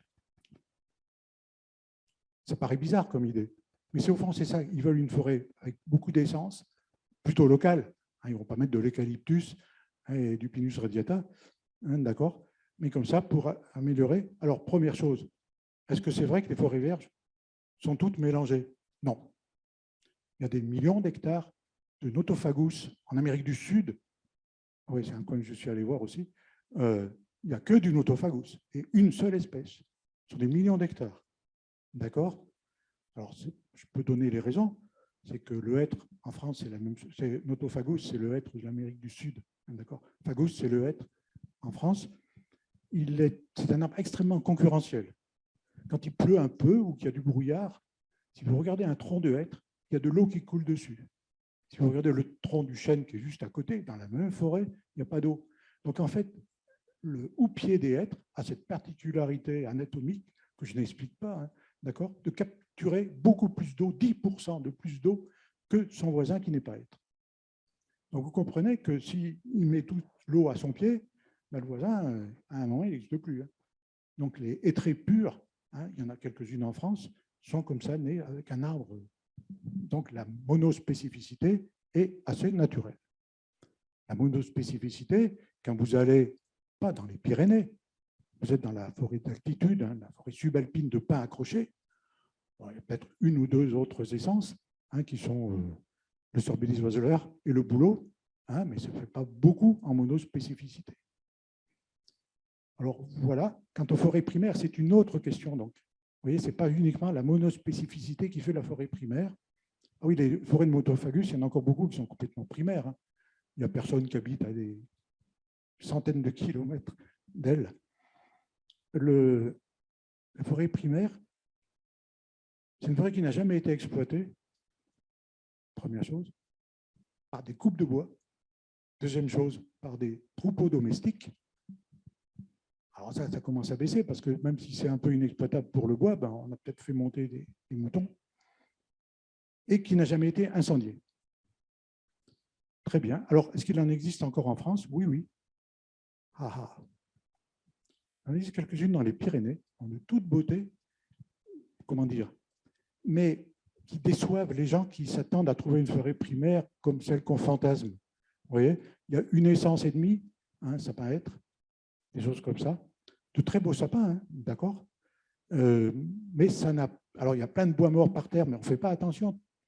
Oui, ce n'est pas une espèce de montagne de bois mort comme les gens pensent qu'il y a dans les forêts primaires. Hein, d'accord? Il n'y en a pas tant que ça, hein, finalement, mais c'est normal. Hein. Si on regarde à quelle vitesse ça meurt et puis ça disparaît, ça redevient du gaz carbonique et tout le reste, c'est de la biodiversité. Hein. Ça devient champignons, tous les insectes, pics, tout un tas de trucs comme ça. Finalement, bouf, ça déçoit un peu les gens de constater une forêt parfaitement vierge. Hein, c'est le cas. Il y en a quelques-unes, quelques mètres carrés, ouais, un peu plus, hein, en Corse. Ça voit qu'on n'a pas été incendié en Corse, on me dit, oh, ça n'existe pas. Ben, si. Bon, il faut marcher. Hein. Voilà. Donc, dans les Alpes, on sait quand a disparu la dernière forêt vierge en France. Eh oui, en 1863-64, près du lac d'Annecy. Il y avait des érables sycomores de plus de 2 mètres de diamètre. D'accord? Là, c'est une forêt mélangée, mais ça existe aussi, la forêt vierge mélangée. Voilà, donc en France, il n'existe plus beaucoup, hein, sauf bien sûr si on se déporte en Guyane, là, il y en a encore. Mais ça baisse. J'ai répondu à votre question? Ouais. Bonjour. Est-ce que vous pourriez dire quelques mots, expliquer un peu les métiers de la forêt? Ça, c'est ma première question. Et ma deuxième, c'est tout à fait différente. C'est relativement au traitement de l'Amazonie. Qu'est-ce que vous en pensez? Comment le percevez-vous? Bon, j'attaque sur les métiers de la forêt, ça va aller vite. En France, on est spécialiste pour classer les métiers suivant des niveaux plus ou moins hiérarchiques, hein, d'accord, généralement de pénibilité. Hein, en bas, pouf, c'est les métiers un peu pénibles, c'est les récolteurs de bois. OK, les bûcherons, quoi. Alors, je dis, la tronçonneuse n'existe en France que depuis 1961, la première, hein, d'accord. Avant que tout le monde en ait une, ça c'est un peu plus long. Avant, tout se faisait à la hache et au passe-partout, les grandes scies, là. D'accord. Ben, je crois que le CREP m'a invité, puis ça n'a pas marché, pour que je parle d'un chantier d'exploitation qui ravitaillait la cellulose de Saint-Gonas, hein, la papeterie de Saint-Gonas. Là, j'ai des exemples visuels, hein, de ce que c'est que le travail de récolteur. Hein, une fois que les bois étaient... Je peux continuer? Ouais. Des petits détails sur ce qu'était le métier de bûcheron dans les années 60. Encore 1960, d'accord, ça avait commencé avant, hein, ça a commencé depuis longtemps. Donc sur un chantier, on faisait du hêtre pour faire du papier, donc du hêtre que la papeterie attendait premièrement coupé en 1 mètre, même si l'arbre était gros comme ça, hein, et écorcé. Donc on donnait d'abord un coup de scie en bas pour que l'arbre tombe. Après on le coupait en 1 mètre, d'accord. Après on l'écorçait. Essayez d'écorcer du hêtre à la main, avec un système... D'accord, on pousse comme ça pour faire sortir les copeaux de l'écorce du bois. Le hêtre, c'est spécialement dur. Parfait. Il était donc rangé comme ça. Après, il fallait monter ces billons de hêtre, ces bûches de hêtre, sur un petit cap qui passait au-dessus de votre tête, à peu près à ça de haut. Hein, d'accord. Ils étaient mis en petits fagots, tout petits. Hein. Un bûcheron, il portait dans sa journée, ce n'était pas les mêmes, hein, que l'abattage, entre 30 et 40 tonnes par jour. J'en ai rencontré... Vous sentiez que, il ne fallait pas recevoir une gifle. Hein. D'accord. Et à Saint-Gaudens, les métiers étaient séparés, puisque vous voulez tout connaître des métiers de la forêt d'autrefois, mais on va passer aux ceux d'avant, aux ceux de maintenant. Les bûcherons étaient généralement marocains. Les porteurs, les leveurs de bois étaient basques. Et puis, la filière ne s'arrêtait pas là, donc les bois étaient portés, arrivés au bout du câble, hein, ce petit câble qui tournait en continu, hein, le câble lasso, qui tournait en continu. Le bois était déposé par terre à l'arrivée. Ils étaient montés soit sur des camions, soit sur des mulets. Énormément de mulets, encore dans les années 60, qui travaillaient sur les chantiers forestiers de Saint-Gaudens. Vous n'êtes jamais allé en forêt, vous avez l'impression que je parle à des gens qui n'ont jamais vu ça. Eh bien, donc il y avait des trains de mulets, hein, c'était impressionnant, tenus aussi par des Marocains. Les bois étaient donc tombés des mulets, on pouvait les mettre à ce moment-là sur des camions. D'accord, donc il y avait une phase supplémentaire de charger sur le mulet, décharger du mulet, remonter sur le camion. Et à l'arrivée de Saint-Gaudens, non, le camion avait une benne, ça versait. Voilà. Après, on est passé à des systèmes de 2 mètres de long, hein, en tracteur, écorcé en usine. Mais c'est récent, hein, relativement récent. Bon, après le bûcheron, alors il y a deux filières qui vont devenir parallèles, si j'ose dire. Il y a la filière exploitation bois, hein, d'accord. Donc, il y a tous les camions qui viennent chercher les bois. Le débardeur, d'abord, celui sur son tracteur qui tire les bois vers la route, hein, d'accord. Puis le camionneur qui va transporter les bois vers l'usine, la scierie ou autre chose. Ça, c'est la filière exploitation. Et puis, il y a la filière gestion, d'accord. Alors, avec 2 volets. Hein, il y a la filière gestion qui dit, voilà, là, il faut qu'on fasse ça, ça, ça. On aménage la forêt, hein, un plan de coupe, hein, on l'organise pour qu'elle puisse fournir du bois à toujours, comme on disait au XVIIe siècle, ça s'appelle la gestion durable aujourd'hui. Donc ça, c'est l'organisation de la gestion forestière. Et puis, pendant très longtemps, il n'y en a plus beaucoup, il y avait un problème grave de garderie. D'accord? Donc, il y a un métier de forestier qui est à la fois celui qui prévoit l'avenir et celui qui punit le passé ou présent. Et ouais. Donc, ça fait plein de métiers qui, à un moment, alors en Allemagne toujours, le mot garde forestier, garde, n'existe pas. Pour des raisons parfaitement historiques d'une part, et puis conception dans la tête, ils n'ont jamais eu vraiment le besoin d'avoir des gardes. D'accord? Ils sont tout de suite. Le garde était à la fois le gestionnaire des forêts. Il faut couper plutôt cet arbre, il faut passer plutôt par là, etc. Donc en France, les métiers ont longtemps été un peu séparés. Maintenant, ça se rejoint. Hein. On exige du moindre garde forestier à l'ONF qu'il ait au moins un BTS. Alors voilà pour les métiers. Je n'ai pas tout dit. Donc il y a des gardes en bas, si j'ose dire. C'est un peu changé, hein, tout ça. Après, ils sont regroupés en équipe, hein, pour travailler en équipe, pour discuter entre eux, hein, pour apprendre des choses. Ça s'appelle à l'ONF une unité territoriale.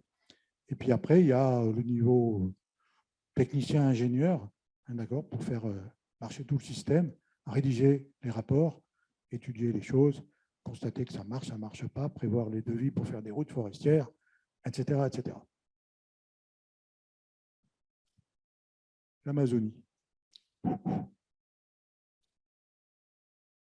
Alors, sur l'Amazonie, on dit des choses fausses.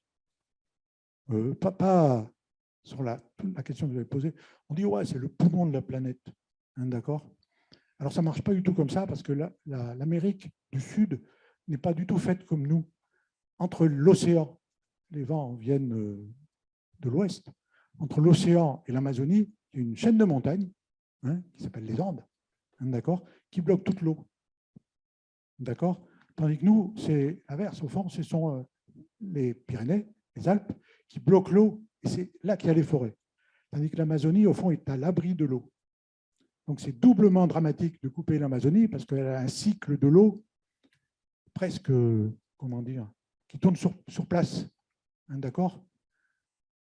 Et donc, si vous coupez les arbres, alors l'arbre, il sèche. Hein, si vous coupez tout à côté, et ce qu'il y a d'à côté, ça sèche aussi parce que c'est l'arbre d'à côté qui faisait presque pleuvoir, j'exagère un petit peu, hein, sur l'arbre voisin. Donc c'est un peu un drame, premièrement, de couper l'Amazonie, il faut la faire disparaître, mais vous avez compris aussi pourquoi on l'a fait disparaître. Hein, c'est pour faire du soja, du poulet, hein, du beefsteak, et elle est dans la situation de sols. Bon, je n'ai pas parlé parce que c'est des sols tropicaux, c'est un peu spécial, ils ne sont pas très riches. Il y a peut-être de l'or dedans, mais ce n'est pas ça qui rend le sol riche. Hein. D'accord? Ils ne sont pas très riches et qui, donc, chaque fois que vous avez coupé, au bout de 5-6 ans, ça devient stérile. D'accord? Surtout que vous avez tout enlevé, hein, là. Un petit peu, je m'excuse de sortir cet exemple à nouveau, un peu comme à Orléans, c'est-à-dire que quand il défriche. Hein. Mais il ne reste pas un brin d'herbe par terre, une feuille, ni rien du tout. Hein. Tout l'engrais contenu dans les arbres disparaît, soit en fumée, CO2, mais les cendres, ils ne les mettent pas sur le terrain. Vous l'avez vu, vous, que les gens ils remettent la cendre là? Non, non. Donc les sols se stérilisent au fur et à mesure que le défrichement de l'Amazonie avance. Donc je souhaite bien du plaisir dans 50 ans à la forêt amazonienne. On a une question à distance là. Donc Jean-François, à toi oui. la question. Oui, tu m'entends, Jean-Marie? Oui, c'est bon. Allez, vas-y. Bonjour, Monsieur Bartoli, merci, c'est très intéressant. Mais vous parlez parfois en sous-entendu, comme si nous étions des spécialistes. Or, moi, il y a deux choses basiques que je n'ai pas compris. C'est est-ce que les forestiers et vous-même ou les spécialistes avez vraiment compris ce qu'il faut replanter comme arbre demain ou pas? Je n'ai pas compris si c'est clair pour tout le monde, premièrement. Et deuxièmement, je n'ai pas compris non plus pourquoi la France n'a pas de connaissances et de diplômes reconnus au niveau international en forêt. Je n'ai pas compris ce qui manque. Ce qui manque, ce que j'en sais, hein, ce n'est pas ma spécialité du tout, là, mais il n'y a pas assez de temps pour les études forestières, c'est tout. Un ingénieur forestier allemand fait au moins 5 ans d'études. Je vous ai dit, moi, c'est 3 mois. Et alors, pourquoi j'ai l'impression de savoir tout ça? Mais on vous l'a dit au tout départ, je suis la 8e génération de forestiers dans ma famille, donc j'ai toujours entendu parler de ça.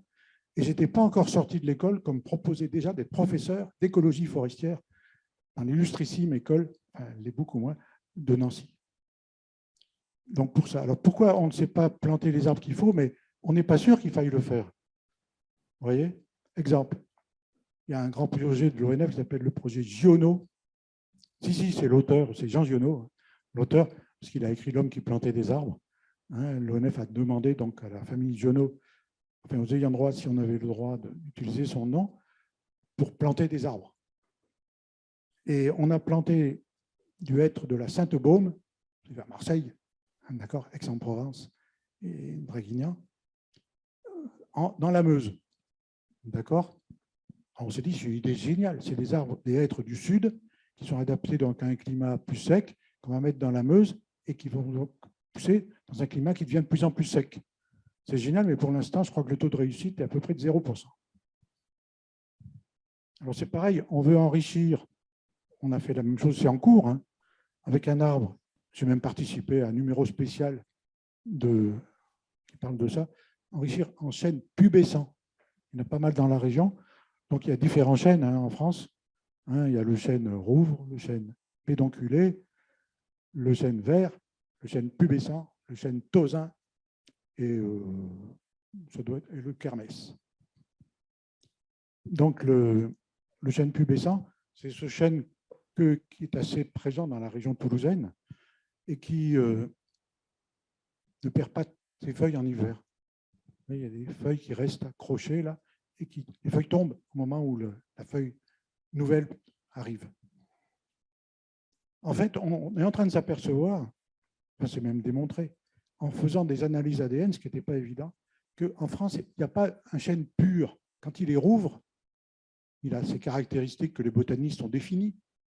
Donc l'homme a classé comme ça, mais il a des gènes pubescents qui, parce qu'il n'est pas dans une situation de sécheresse, les chênes n'ont pas eu besoin d'exprimer la pubescence des feuilles, des choses comme ça, et d'autres caractéristiques. Donc en fait, il y a déjà du pubescent dans les chênes du nord de la France. Il y en a déjà aussi, qui ont été reconnus par les botanistes. Ce n'est pas la peine d'importer du chêne pubescent du sud pour les monter vers le nord. On a découvert, il y a une forêt qui est dans la Nièvre, je crois, ouais, dans laquelle sont suivis les arbres, les chênes, une forêt célèbre, enfin je veux dire célèbre pour la qualité de ces chênes. On a suivi sur 2 générations les chênes d'une parcelle. La parcelle fait une vingtaine d'hectares. Et donc, il y a 40 ans, ces chênes étaient tous rouvres, mais pour le botaniste, d'accord. Et puis, l'ADN est arrivé.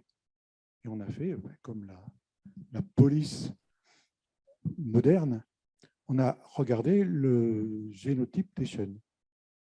Ils avaient bien du pubescent dedans. On fait la coupe de régénération, c'est-à-dire que les gros sont enlevés, mais ils ont donné des glands sur place pour faire des petits chênes. Et 40 ans après, la proportion de chênes pubescents a plus que doublé. Vous voyez, il y a une adaptation pour le chêne, d'accord, qui est un arbre un peu spécial sur le plan génétique, une adaptation des chênes à la sécheresse qui monte sans qu'on ait à planter de calocèdre. Donc, vous dites que finalement, le mieux, c'est de laisser la forêt s'adapter elle-même, c'est ça qu'il faut comprendre? Pas toujours, parce qu'elle est des fois en très mauvais état pour d'autres raisons.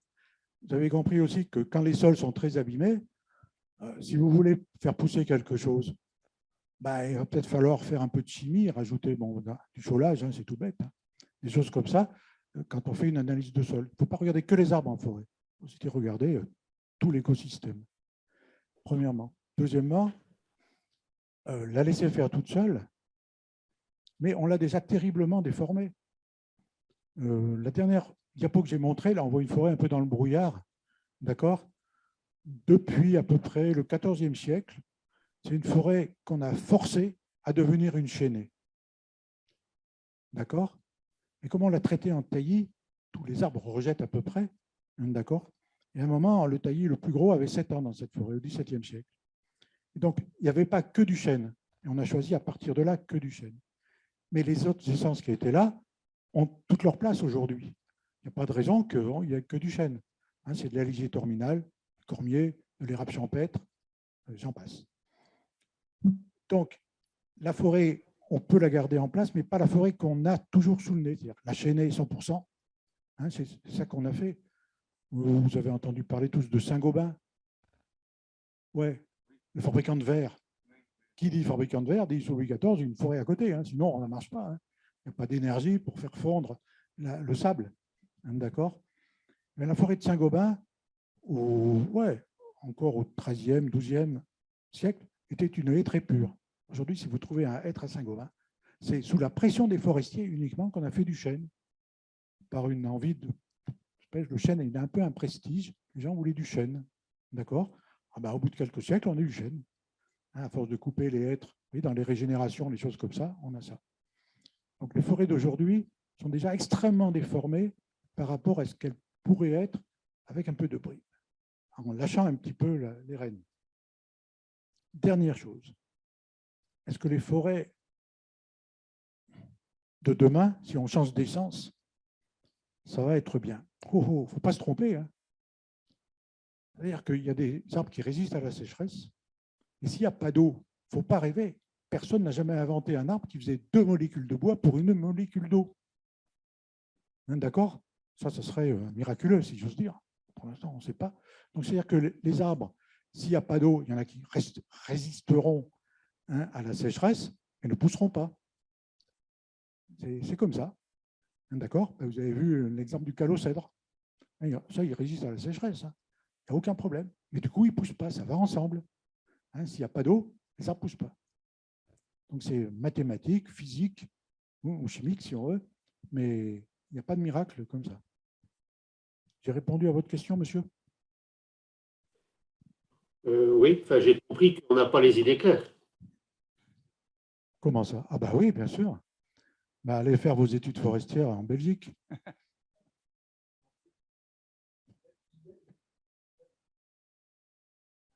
Je peux vous raconter une histoire personnelle. J'ai longtemps été copropriétaire, n'exagérons pas, d'une petite forêt en Sologne. Enfin, petite, j'exagère un peu. Une grande forêt en Sologne. Et à côté, on avait un voisin qui a vendu sa forêt. Et ce nouveau voisin a voulu faire venir un gestionnaire forestier. Il a donc fait venir des élèves de l'école de Nancy pour une séance de recrutement, d'accord. Il n'y connaît pas grand-chose en forêt, mais rien qu'aux questions qu'il a posées, il a préféré prendre un ingénieur tchèque.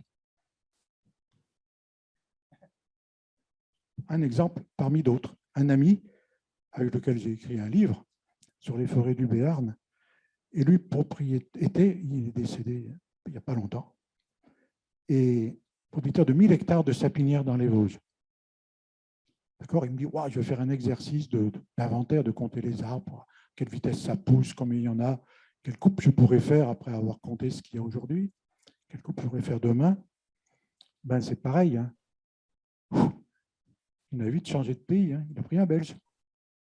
Je suis désolé de vous dire ça comme ça, là. Hein, d'accord?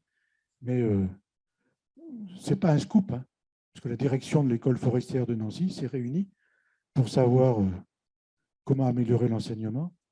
L'ONF, je peux vous le dire, hein, ne recrute plus d'ingénieurs en France, presque plus, pour faire de la gestion au quotidien.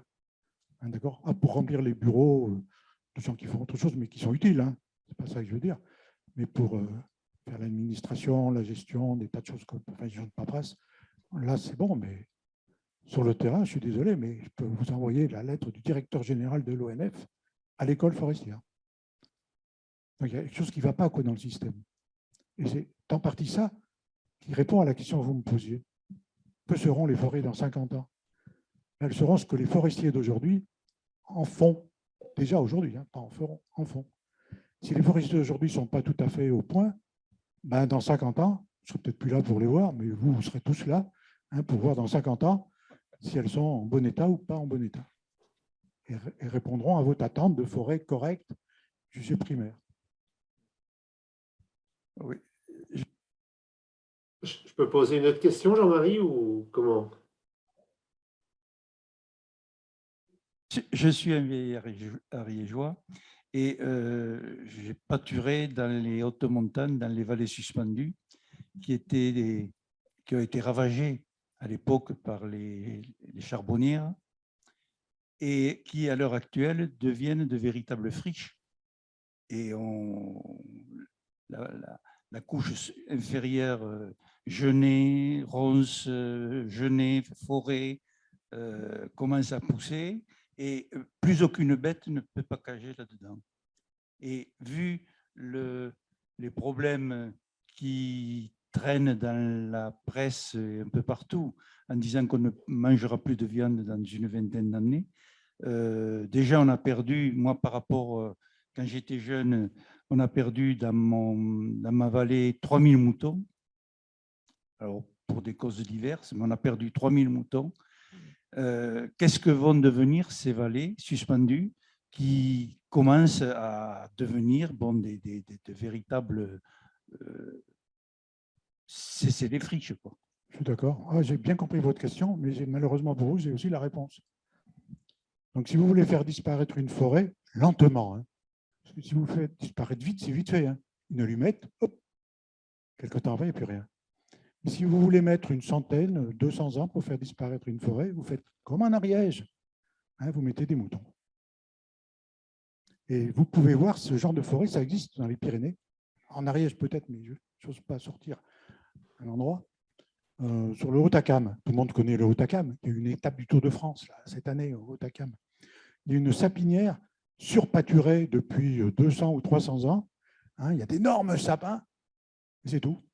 Hein, ils sont tous en train de sécher, pas parce qu'il fait sec, hein, parce qu'ils meurent de vieillesse, ça arrive. Hein.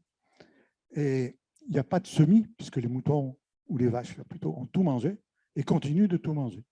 Donc la disparition des forêts sous la dent du bétail, ce n'est pas une légende. C'est ça. Alors, soit on fait de la viande, soit on fait de la forêt. Okay. Question ici. Oui, déjà, merci de m'avoir invité. Donc, Jean-Michel Favre, je suis élu du conseil départemental en charge des questions d'environnement. Alors, moi, j'avais deux questions. La première, vous avez dit, et c'est tout à fait normal, qu'à partir du moment où on utilise du bois pour se chauffer, ben, on réémet du carbone. Et donc, moi, j'ai une question toute simple à se poser. Est-ce bien raisonnable de vouloir continuer à créer une filière bois alors même qu'on veut fixer le carbone? Donc ça, c'est bois chauffage, hein, je sais pas, bien entendu, bois chauffage. Et la deuxième, je m'occupe des programmes de ce qu'on appelle les espaces naturels sensibles. On a classé de grandes forêts dans ce département, la forêt de Buzet, la forêt de Bouconne. On va classer dans quelques jours de grandes forêts sur la vallée d'Eau. La moitié de ce qu'on a classé, ce sont des forêts. Donc, je suis en discussion avec vos successeurs à l'ONF à peu près tous les jours sur ces sujets-là. Et il y a un sujet sur ces forêts-là, c'est de dire, où qu'elles soient, il y a aujourd'hui des obligations d'avoir des îlots de sénescence. On laisse vieillir les forêts, c'est minimum 3%. Est-ce qu'il ne faudrait pas passer à 5%, à 10%, à 15%? Est-ce une bonne vision ou est-ce que c'est une aberration pour ceux qui sont là pour exploiter la forêt? Alors, le bois et le CO2, en fait, ben, la réponse est dans la question. C'est-à-dire que si on brûle du bois, ça refait du CO2. Fabriquer une filière soi-disant verte, écolo, pour fabriquer du CO2, ça me paraît un peu bizarre, mais je ne suis pas en charge de la politique énergétique ni de la France, ni tout ça. Mais c'est ultra bizarre, surtout quand ce sont des productions de CO2 qui utilisent énormément de matières minérales parce qu'on prend des petits bois. Vous voyez, qu'on fasse brûler des arbres énormes, pourquoi pas? On n'utilisera pas beaucoup de minéraux, hein, mais qu'on use les sols en faisant son énergie, ça c'est quand même fort. Hein. Oui, je ne suis pas l'inventeur. Hein. En 1790, déjà, c'était connu. Après, protéger les forêts, les îlots de sénescence et tout ça.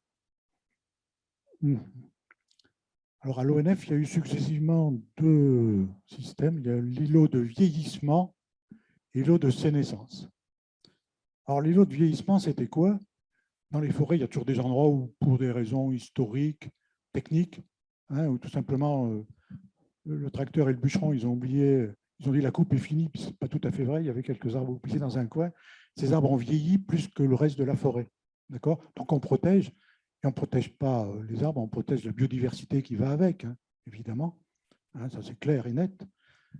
Plus la forêt est vieille, plus il y a de biodiversité. Il faut se méfier. Il ne faut pas que je pense répondre aussi là-dessus. Donc, ces îlots de vieillissement, ils étaient dans les aménagements de l'ONF prévus pour durer 1 ou 2 rotations. Alors, une rotation, c'est le temps de passage entre 2 coupes. Vous voyez, mettons, on coupe, puis on revient dans 20 ans. Là, on reviendra que dans 40 ans. Mais on revient dans les îlots de vieillissement. D'accord? Donc, qu'est-ce qu'on fait? On coupe les îlots de vieillissement parce qu'ils sont déjà vieux. Quand on revient 40 ans après, il faut tout enlever.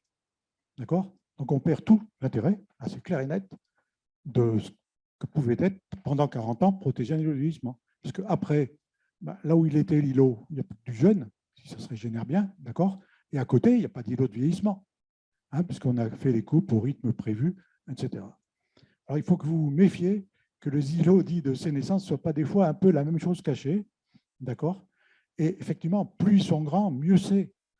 Parce que si vous avez cet îlot de sénescence où on ne fait plus de coupe du tout, d'accord? C'est une grosse différence. Donc, il va vieillir, mais à un moment, il risque de s'écrouler. Soit parce que c'est la vieillesse, alors des fois, ça ne s'écroule pas tout en même temps. Parfois, oula, je vais bronzer. Donc, ou un coup de vent. C'est évidemment sur des arbres un peu faibles, vous voyez, un peu malades, un peu vieux, ou plus haut que le reste, qui vont tomber s'il y a un coup de vent. Donc là, c'est pareil, il faut se méfier du futur. Et il faut s'arranger. Je vous raconte une histoire pour m'expliquer bien, qui est arrivée, tout le monde connaît dans la salle, je pense, Louis de Froidour. Non? Il y a eu une impasse Louis de Froidour à Toulouse. D'accord? Grand maître des eaux et forêts. L'éclairage, voilà. Je n'ai pas l'habitude de jouer à Hollywood. On est en Ardèche et la marine, en 1665, etc., et quelques années après, cherche des mannes marines. Contrairement à ce que vous croyez, les arbres, les sapins de l'Ardèche sont beaucoup plus beaux que n'importe quel sapin des Pyrénées. Ce n'est pas moi qui le dis, c'est M. de Froidour qui connaissait bien les deux. Et on lui dit, mais des mannes marines dans la forêt des seigneurs machin et machin, là, de 2 seigneurs à l'époque, donc une forêt privée, il y en a de magnifiques. Il envoie un expert qui va les mesurer. On pensait qu'à cette époque-là, personne ne savait cuber un arbre, mesurer son volume, pas du tout. Avec une précision, je pense, remarquable, on sait exactement les dimensions de chacun des sapins destinés à faire des mâts. Donc, le plus gros de l'inventaire fait quand même 1,70 m de diamètre, parfaitement droit, d'accord, et devait peser 25 tonnes. Il fallait les transporter et tout ça. Bon. En fait, on s'aperçoit, quand on voit les inventaires, que toute la forêt de ces seigneurs, il n'y a que des gros arbres. D'accord? Et alors, Froidour avait 2 propositions à faire au roi, qui était alors Louis XIV. Il dit, il y a 2 choses. Ou vous achetez la forêt, mais une fois qu'on aura enlevé les mannes marines, il ne restera plus rien, et vous n'aurez pas un nouvel arbre avant 100 ans. Et 200, si vous voulez, des nouveaux mannes marines. Ou vous achetez les arbres un par un, enfin, vous achetez les arbres, d'accord, au bonhomme, vous les coupez, et c'est lui qui aura plus d'arbres pendant 150 ans. Je préfère la solution.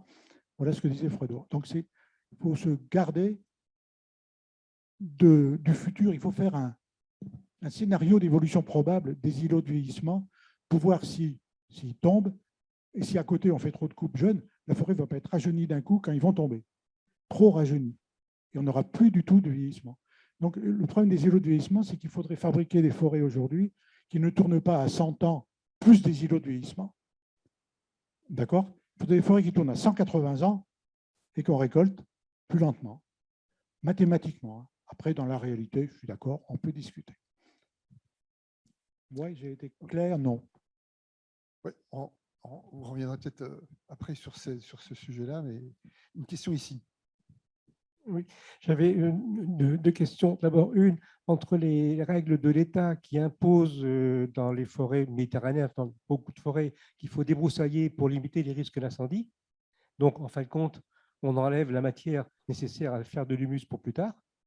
Donc, on les appauvrit, enfin, on contribue à les appauvrir. Et donc, c'est quand même un petit peu antinomique aux besoins de la forêt à venir. Et après, l'autre question sur l'avenir de la forêt, c'est quand on voit toutes les belles forêts qu'on peut dans différentes parties de la France, qui ont très souffert avec beaucoup d'arbres en stress hydrique et déjà presque en teint automnal au mois d'août. Hein.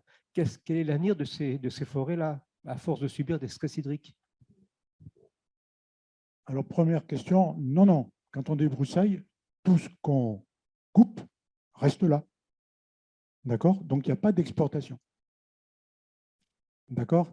Alors, effectivement, ce qui se passe, il y a certaines entreprises qui broient et qui emportent ceux qui viennent de broyer dans des petites remorques, hein, et vont les vendre comme compost pour fabriquer de l'engrais, tout ça. Là, c'est de l'exportation. Mais en principe, en débroussaillement, il n'y a pas trop de problèmes. Bon, ma mère est provençale, et donc, comme par hasard, il y a une forêt qui traîne là-bas. Et les débroussailleurs, ils sont sans nuance, quoi. Ils coupent tout. C'est-à-dire que même l'avenir de la forêt, hein, c'est pire que les chèvres ariégeoises. Après eux, pendant 50 ans, il n'y a plus de régénération. Et la forêt, ça ne se renouvelle pas comme ça. Vous voyez, ils enlèvent tout. Donc les arbres qui sont encore là vieillissent, ils grossissent. Mais le jour où ils vont tomber ou sécher ou disparaître, il n'y a plus rien dessous. Hein. Donc, il faut réfléchir à ce genre de choses. Bon, la réflexion à moyen et long terme, ce n'est pas toujours le truc. Alors, deuxième problème. Le stress hydrique. Ah, le stress hydrique. Alors là, ouais. Le stress hydrique, en fait, en France, les arbres, ils le subissent depuis la dernière glaciation. D'accord? Donc, ça a beaucoup évolué. Les forestiers ont introduit des arbres pour faire du bois. Donc, comme je l'ai dit, si on veut faire du bois, il faut une molécule d'eau. Il n'y a pas de miracle. D'accord? Donc, à choisir dans certaines essences, il faut l'avouer, trompé. Mais tout le monde ne savait pas que le stress hydrique allait augmenter comme ça. Et donc, on espère que les essences vont soit s'adapter, c'est le cas du chêne dont j'ai parlé, hein, les gènes pubescents vont être plus marqués. Sinon, je ne peux pas vous répondre comme ça, hein, stress hydrique. Alors, le problème de cette année, ce n'est pas la première année qu'il y a des sécheresses. Hein. Il y a des arbres qui se refont. Voilà. Alors, le problème, c'est qu'il faut suivre ces forêts avec un petit peu de précision. Mais stress hydrique dit pas toujours la sécheresse qui fait crever les arbres. Un bel exemple en France, c'est l'épicéa. Vous avez entendu parler des, comment on appelle ça, les scolites, ou les bostriches. Vous avez vu des photos, des films à la télé, là, où il y a un drone qui passe, puis tous les épicéas sont morts. D'accord? Alors, premièrement, mettre de l'épicéa, qui est un arbre de relativement haute montagne, hein. Dans les Alpes françaises, ça monte jusqu'à 2005-2006, en plaine, en Champagne, d'accord, ou dans ce qui avait été les champs de bataille de Verdun, ce n'est pas une très très bonne idée, hein, d'accord, sur le plan général d'une essence qui s'est adaptée pendant longtemps quand il pleuvait. À partir du moment où ça baisse, l'arbre est de plus en plus gros, donc lui, chaque individu a besoin de plus en plus d'eau. Hein, s'il n'y a pas d'eau, il ne sait pas faire. Mais ce n'est pas seulement ça. Donc là, c'est un résineux. Donc, dans les résines, quand elles sèchent, la composition chimique des résines change un tout petit peu. Pas beaucoup, hein, mais c'est compliqué la chimie d'un arbre. Donc, je vais simplifier et résumer. La résine, à qui il manque, mettons, une molécule d'eau, ça devient une molécule très semblable à ce qui attire les femelles scolites pour venir pondre. D'accord? Donc, l'arbre est lui-même son propre destructeur. D'accord? Il appuie lui-même sur la gâchette, hein, pour faire venir les scolites parce que c'est sec. Mais s'il n'y avait pas de scolites, tout irait bien. Hein, il pourrait passer peut-être l'épisode de sécheresse, mais là, évidemment, oui. Un scolite qui arrive sur une plantation d'épicéa en 15 jours, c'est liquidé. Okay. Question à distance. René. Oui, bonsoir.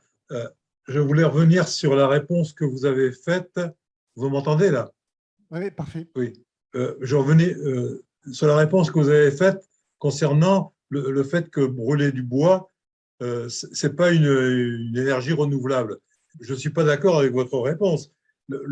Brûler du bois, c'est brûler une matière qui a mis peut-être 50 ans pour se pour pousser et pour devenir exploitable, mais ça n'a rien à voir avec brûler du pétrole ou du charbon qui sont stockés depuis des millions d'années et qui ne se reconstitueront pas une fois qu'on les aura exploités. Si vous coupez un arbre dans la forêt et que vous le brûlez, vous venez le dire 20 ans ou 40 ans après, et il se sera reconstitué. Une forêt, ça s'exploite. Si vous ne ramassez pas le bois quand il est arrivé à maturité, il tombera, il se décomposera et il générera du CO2 de la même façon. Ce ne sera pas par la combustion, ce sera par le fait qu'il aura été bouffé par des microbes, par tout un ensemble d'activités biologiques, mais le résultat final sera le même. Donc une forêt, c'est quelque chose qui vit. Il y a des arbres qui poussent et qui captent du carbone, et il y a des arbres qui meurent et qui émettent du carbone. Donc si on peut utiliser les arbres avant qu'ils ne meurent pour utiliser le carbone qu'ils vont diffuser dans la nature d'une manière un peu plus utile pour nous, on y gagne. Donc le problème, après, c'est le problème de la gestion de la forêt. Comment bien gérer la forêt pour bien l'utiliser, cette ressource. Oui, merci. Je crois que je me suis mal exprimé. Vous n'avez pas tout suivi mon exposé. Ça veut dire que je n'ai pas été clair du tout. Non, dans le bois, il y a du CO2, je suis entièrement d'accord. J'ai bien précisé à un moment que quand on brûle du bois, on brûle du bois et aussi on brûle un arbre, ce qui sont deux choses très différentes. Donc il y a l'histoire du CO2, on le brûle, il se refabrique grâce à la photosynthèse. D'accord ? Le problème, c'est qu'en même temps que vous brûlez du bois, vous brûlez les fameuses cendres, d'accord, qui, elles, ne sont pas renouvelables, et pas du tout renouvelables. Surtout quand vous les exportez, pas toujours sous forme à brûler, hein, mais pour faire des composts, des choses comme ça, là, ça ne l'est pas. Donc, pour le bois, je suis un peu d'accord avec vous, et donc il faudrait utiliser sur un arbre le tronc de l'arbre. Un exemple, dans les Pyrénées. Vous n'êtes pas très loin des Pyrénées, non ? Voilà. Vous connaissez la Vallée d'Or ? Ouais. À l'entrée de la Vallée d'Or, à un moment, vous savez, il y a vers Sargolin, il y a des grands grès roses. Ça vous dit quelque chose? Ouais. C'est les grès vosgiens. C'est le même état géologique que les grès vosgiens de la cathédrale de Strasbourg. On a mesuré sur des sapins qui poussent sur ces grès, d'accord, où sur 1 hectare était le calcium de l'hectare.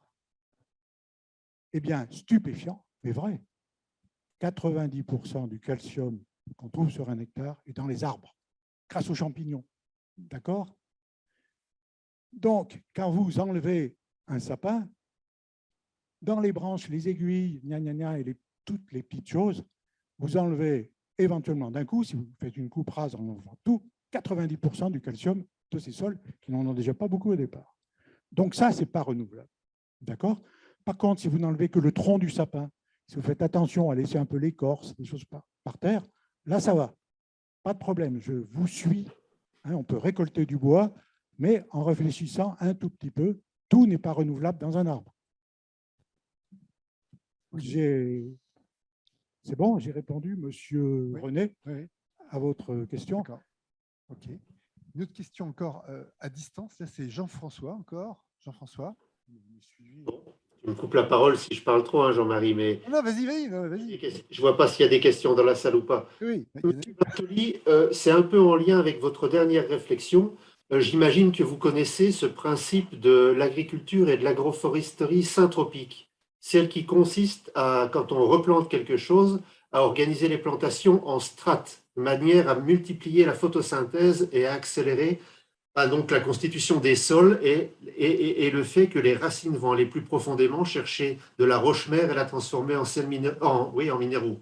Et donc, vous connaissez sûrement cette expérimentation du fameux Gorch au Brésil qui a reconstitué une forêt quasiment complète en 30 ans sur la base d'un désert. Et est-ce qu'il y a là quelque chose de réellement révolutionnaire et qui pourrait nous intéresser plus largement que ces expérimentations-là? Oui, je vois à quoi vous faites allusion. Je vais essayer de répondre sans complexifier les choses. Il y a tous les cas de figure. D'abord, il y a les sols au cas d'Orléans, Hein, vous aurez beau planter ce que vous voulez, si au niveau 0, la roche elle est complètement impénétrable à quelques racines que ce soit, ça ne marchera pas. Hein. On va travailler dans un volume de sol assez faible, donc avoir des rendements assez faibles. Donc le système de l'Amazonie, c'est bien, mais ce n'est pas du tout transposable. Suivant la nature des sols, au cas. J'étais, je ne sais pas quand, enfin, tout récemment encore, j'y suis souvent, en train de me balader dans une forêt des Pyrénées. Un hêtre était tombé, hein, on est sur des grands granites assez verticales, le hêtre est tombé. On dit que le hêtre a un enracinement, j'ai perdu le mot, des racines qui s'enfoncent loin dans le sol, pivotant, ce n'est pas le cas du tout là. Hein, on a du granit, c'est imperméable le granit, le truc. Donc le hêtre, il n'explore que les premiers centimètres du sol. Hein, et en dessous, c'est impénétrable. D'accord? Donc dès qu'il devient un peu gros, il tombe. Hein, dès qu'il y a un coup de vent, tout ça, hein, il s'arrache, mais c'est facile, il n'y a pas de racines qui le tiennent. Donc l'histoire de l'agroforesterie, je pensais que vous alliez me poser une autre question.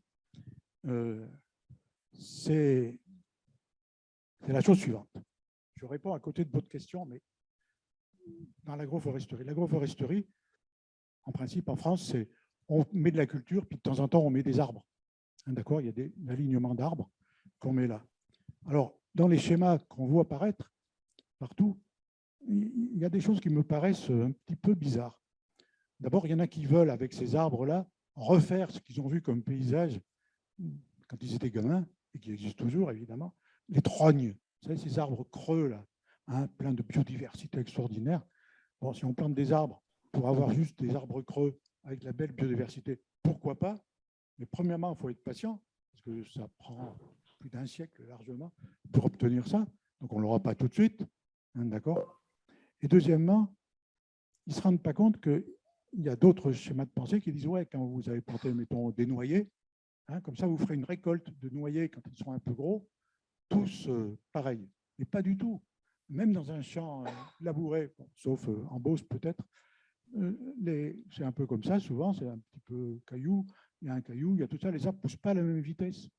Hein, donc, il y en a qu'on va couper trop petit, hein, il y en a qu'on ne va pas couper jamais à bon moment, et petit à petit, on aura une forêt qu'on espère qu'il faudrait jardiner, c'est-à-dire couper un arbre, remplacer le gros qu'on vient de couper par un autre plus petit, un bébé, etc., etc. Donc l'agroforesterie, c'est relativement sportif, c'est pas idiot, hein, parce qu'on apporte de la biodiversité dans un champ de blé, ça en manque des fois, c'est pas idiot, mais il faut savoir qu'à moyen et long terme, c'est une gestion arbre par arbre, et non pas éparée. Et si vous rasez la haie d'un coup, bonjour, pendant 30 ans, il n'y aura plus rien du tout. C'est la même réponse que j'avais fait à monsieur. Il faut se méfier de ces trucs de vieillissement. Si on n'apprécie pas si on ne fait pas un petit scénario d'évolution probable de ce qui risque de se passer pour ces peuplements, pour ces arbres. Hein, voilà. Alors, j'ai une question là, par écrit à distance d'Elisabeth S. Bonjour, merci pour votre intervention. Les forêts de bouleaux disparaîtraient en 2050 dans le Limousin. Pour vous, c'est l'exploitation qu'on en fait ou est-ce le pur réchauffement climatique? Alors là, je suis désolé, je ne sais pas. Pardon? Je ne sais pas. Vous ne savez pas, d'accord. Okay. Bon, voilà, moi, c'est une réponse. Non, mais Ok, oui, tout à fait, absolument. Est-ce qu'il y a encore des questions dans la salle? Là, oui. Alors, d'accord.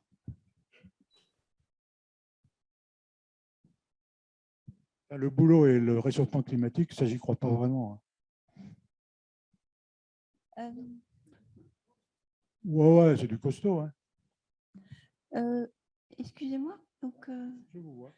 Oui, je suis donc la maman d'une jeune femme qui est ingénieure et qui travaille à l'ONF en forêt tropicale. Et ma foi, c'est vrai que la France a aussi un certain nombre de forêts dans les tropiques. Elle travaille en Guadeloupe, il y en a en Nouvelle-Calédonie et il y en a en Guyane. Que pensez-vous de aussi l'État? à La Réunion, madame. Et à La Réunion également. Donc, je voudrais savoir un petit peu votre avis sur l'état de notre forêt tropicale. Alors, je ne les connais pas toutes. Incroyable, hein? Bon, je connais très bien les forêts de la Réunion. Elles sont quand même relativement tropicales. D'accord? Alors, c'est généralement des forêts surexploitées. Vous voyez? En fait, il y a énormément de forêts surexploitées en France métropolitaine ou dans les départements d'outre-mer qui ont été surexploitées. À La Réunion, le plus rigolo, c'est que la seule forêt vraiment exploitée, c'est du cryptoméria du Japon, qui, comme son nom l'indique, n'est pas originaire de La Réunion. D'accord? Pourquoi il est là? Il y en a à peu près 2500, 3000 hectares, donc ce n'est pas très grand, hein. Mais ça assure l'essentiel des bois cultivés, sciés et utilisés à La Réunion. On l'a planté dans les années 20-30 par là, après que les cultures de géranium, c'est quoi ça? À un moment, il y a eu dans les parfumeries une mode incroyable de parfums au géranium. Donc à La Réunion, sur le sol volcanique qui paraissait assez riche, on a planté on a fait des cultures de géranium. Elles ont eu le même effet, ça tombe bien à votre question, madame, elles ont eu le même effet que d'enlever des menus produits dans les forêts. Les sols se sont ruinés, chimiquement. D'accord? Alors que faire? Alors, ils ont fait des calculs, ils sont dit avec le cryptoméria du Japon, pourquoi pas? Alors pourquoi celui qui a inventé le cryptoméria pour mettre à la Réunion, j'en sais rien. Alors ça marche assez bien. Avec quand même une surprise, un cryptoméria, il y en a à côté du muséum de Toulouse, si vous voulez savoir à quoi ça ressemble. Tous les sols n'ont pas été ruinés. Les sols volcaniques, bon, il y en a des plus ou moins jeunes, d'accord, puisque les volcans sont toujours actifs. Donc les jeunes, ils ne sont pas encore constitués, les sols, d'accord. Là, le cryptoméria, qui est un arbre extrêmement résistant, non pas à la sécheresse, mais à la fertilité différentielle des sols, il fait du genre, ça vous dira peut-être rien, 10 mètres cubes hectare an, ce qui est déjà confortable, hein.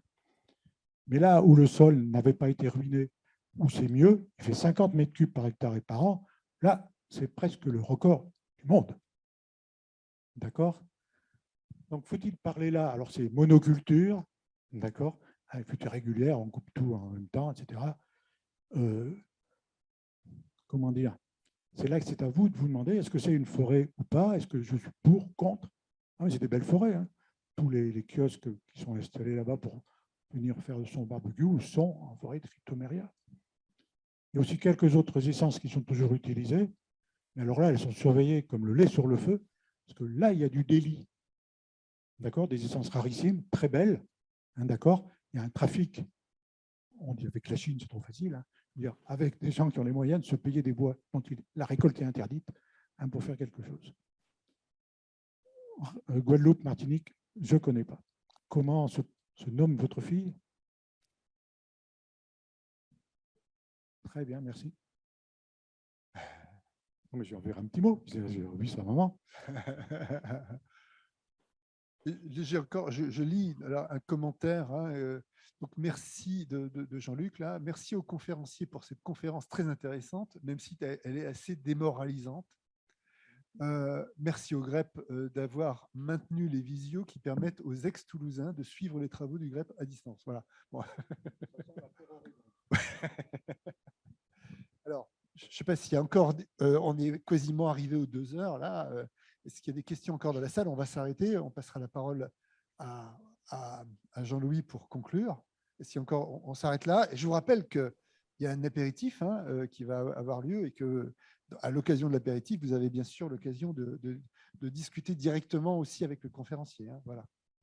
Et en particulier, peut-être d'approfondir, Jean-Michel, un certain nombre de questions, là, je crois. Hein. Voilà. On s'arrête là? Jean-Louis?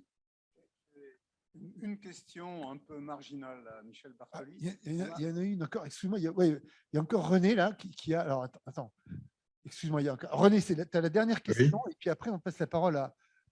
Alors, attends, oui, ça y est. Tu as le micro, vas-y René. Oui. Alors, moi, je voulais revenir sur une information que vous donniez au début et qui consiste à dire que la forêt française qui s'est développée de façon importante depuis la fin du XVIIIe siècle serait aujourd'hui, au contraire, dans une phase de régression. Et vous avez dit un peu sommairement que c'était dû au développement des routes et des grandes surfaces, etc. Et pourtant, on a l'impression actuellement qu'en France, tous les projets du type grande surface et autres sont voués à l'échec, qu'il y a des manifestations locales, etc. Et que les projets de développement urbain se font en général dans des zones qui ne sont pas des zones forestières, mais plutôt des zones agricoles. Et donc, l'emprise du béton se fait au détriment des terres cultivées et non pas au détriment des terres forestières. Enfin, du moins, moi, c'est ce qui me semblait. Alors, comment est-ce qu'on explique le fait que la forêt française diminue alors qu'elle est en fait relativement peu ou moins, beaucoup moins exploitée qu'elle ne l'était dans le passé. Et comme on nous l'a bien expliqué avec les incendies de forêt qu'il y a eu récemment et dont on nous a dit que c'est parce que la forêt était mal ou moins exploitée qu'elle ne l'était dans le passé que l'accès était rendu difficile et que l'intervention des pompiers était malaisée, etc. Donc, comment expliquez-vous le déclin de la forêt française? J'explique en remontant vos phrases. 99,9% des incendies 2022 sont dus à l'homme.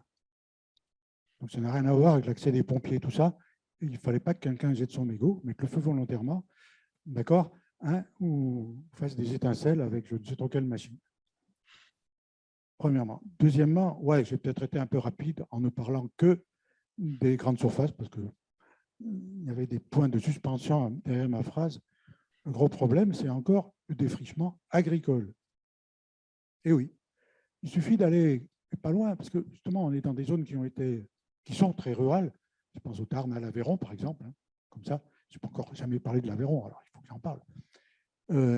Et si vous allez, vous regarderez, rien qu'en suivant les routes, d'accord, le nombre de petits défrichements que vous constatez, parce qu'on étend sa pâture, hein, parce qu'on veut reprendre une culture de quelque chose, etc., ce qui n'a rien de déshonorant. Hein, l'homme a fait ça pendant des millénaires. Hein, d'accord. Mais ça, cumulé, ça finit par faire pas mal. Quant aux équipements, autoroutes et tout ça, je suis désolé, mais je sais pas, la forêt de Fontainebleau, traversée par une autoroute, ça n'a pas augmenté sa surface. Hein. Et ça a fait des hectares qui ont été bouffés. C'est large une autoroute. OK. Jean-Louis ? Une question un peu à la marge. Que peut-on dire sur la politique française, enfin, du pouvoir et de la République sur tout ce qui concerne le bois, mais je dirais en aval de la forêt? Est-ce qu'un forestier pourrait faire des recommandations sur comment la puissance publique peut favoriser une industrie du bois par des commandes? Par exemple, moi, les dernières années de ma vie, j'étais au ministère de la Culture. Il n'y a pas du tout de préoccupation de commande de mobilier en bois par le ministère de la Culture. Par exemple, c'est un tout petit exemple. Deuxième exemple, est-ce qu'il ne pourrait pas y avoir des concours publics d'architectes pour tous les bâtiments publics à structure bois? Les écoles, les gymnases, les centres médicaux, les MJC, par exemple, il n'y en a quasiment pas. Et puis, dernière chose, est-ce qu'une politique d'incitation fiscale, alors là, je ne sais pas très bien où je mets les pieds entre les ultralibéraux, les ultra-interventionnistes, pour que l'habitat collectif ou individuel à ossature bois soit favorisé par rapport au béton, au verre, à la céramique et toutes ces cochonneries pompeuses de calories, quoi. Bon, alors là, je ne suis pas un grand spécialiste de la filière aval. Il n'empêche que je regarde ce qui se passe. La filière bois est le deuxième partie du déficit français après le pétrole et équivalent. D'accord? Donc, 60%, 80%, une fois que nous utilisons en France, viennent de l'étranger. Et oui. Hein, je sais pas, le papier du journal La Dépêche, pas sûr qu'il soit franco-français. Le Monde, c'est finlandais. Et oui, c'est comme ça. Hein. Vous savez qu'en Finlande, il y a 1 habitant sur 5 de la Finlande qui vit de la forêt et des métiers du bois. C'est évidemment une autre civilisation que la nôtre. Donc, une grande partie des bois d'œuvre, quand vous faites une maison, que vous allez chez une grande surface de bricolage, admettons, je crois qu'il y a 0% de bois français à vendre dans les rayons. Hein, c'est du bois suédois, finlandais, russe, biélorusse. D'accord? Donc la politique française est un peu dépassée, vous voyez ce que je veux dire? Ça ne va pas bien, quoi. Alors, pourquoi il y a tout ça? Pourquoi on a besoin? Parce qu'on a besoin de beaucoup de bois. Hein, on n'a pas la quantité toujours suffisante, mais surtout, on n'a pas la qualité suffisante. D'accord? Alors, ce n'est pas toujours lié à l'histoire des forêts, c'est que quand on veut faire du papier, il faut des fibres longues et blanches. Bon, tout le monde n'a pas des fibres longues et blanches, hein, d'accord, pour faire du papier. Hein, Saint-Gaudens s'est installé parce qu'avec le hêtre, on a des fibres à peu près blanches. Qui dit, quand ce n'est pas blanc, pour faire les couches pour bébé, il faut quand même des couches blanches. Donc, pour faire partir d'un bois marron, hein, on met des produits chimiques. Hein, d'accord? Donc, la Garonne, c'est un peu amélioré, mais ce n'est pas tout à fait au point. Encore, hein, qu'on fasse des progrès de ce côté-là, ça serait bien aussi. Donc, dans la filière bois, que les couches pour bébé ne soient pas obligatoirement blanc de blanc, serait un immense progrès, mais chimique. Vous voyez, ce n'est pas une question de matière, là, c'est une question de couleur. Non, ça sert à quoi qu'elle soit blanche? Surtout pour ce qu'on en fait. Hein.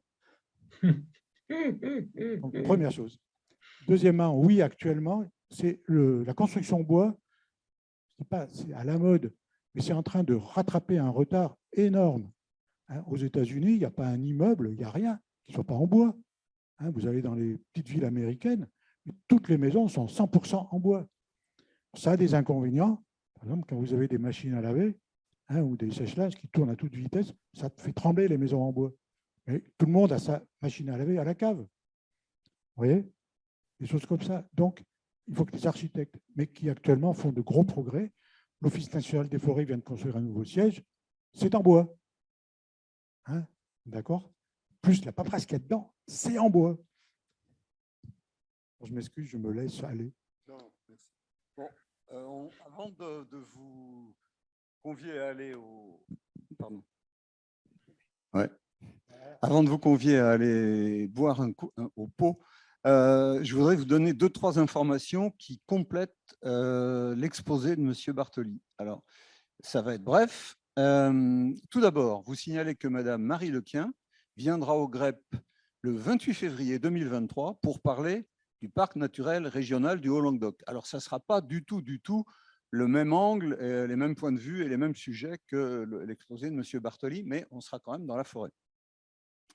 Deuxième chose, figure sur la page web du GREP consacrée à la conférence d'aujourd'hui les adresses de 6 sites qu'à titre personnel, je trouve exemplaires par leur qualité et la quantité d'informations.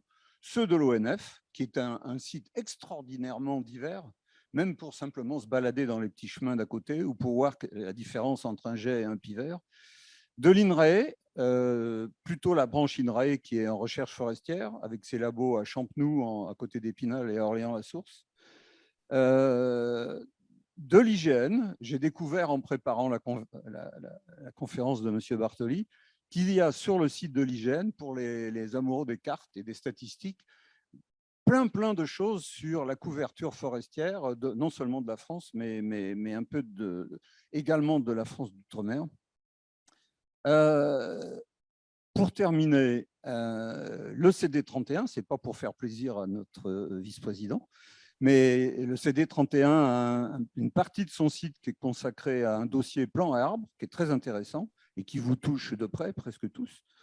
Et puis aussi la ville de Toulouse, qui a quand même un parc en matière d'arbres assez extraordinaire, en variété et en quantité, et qui a un site, une partie de son site consacrée au parc et jardin.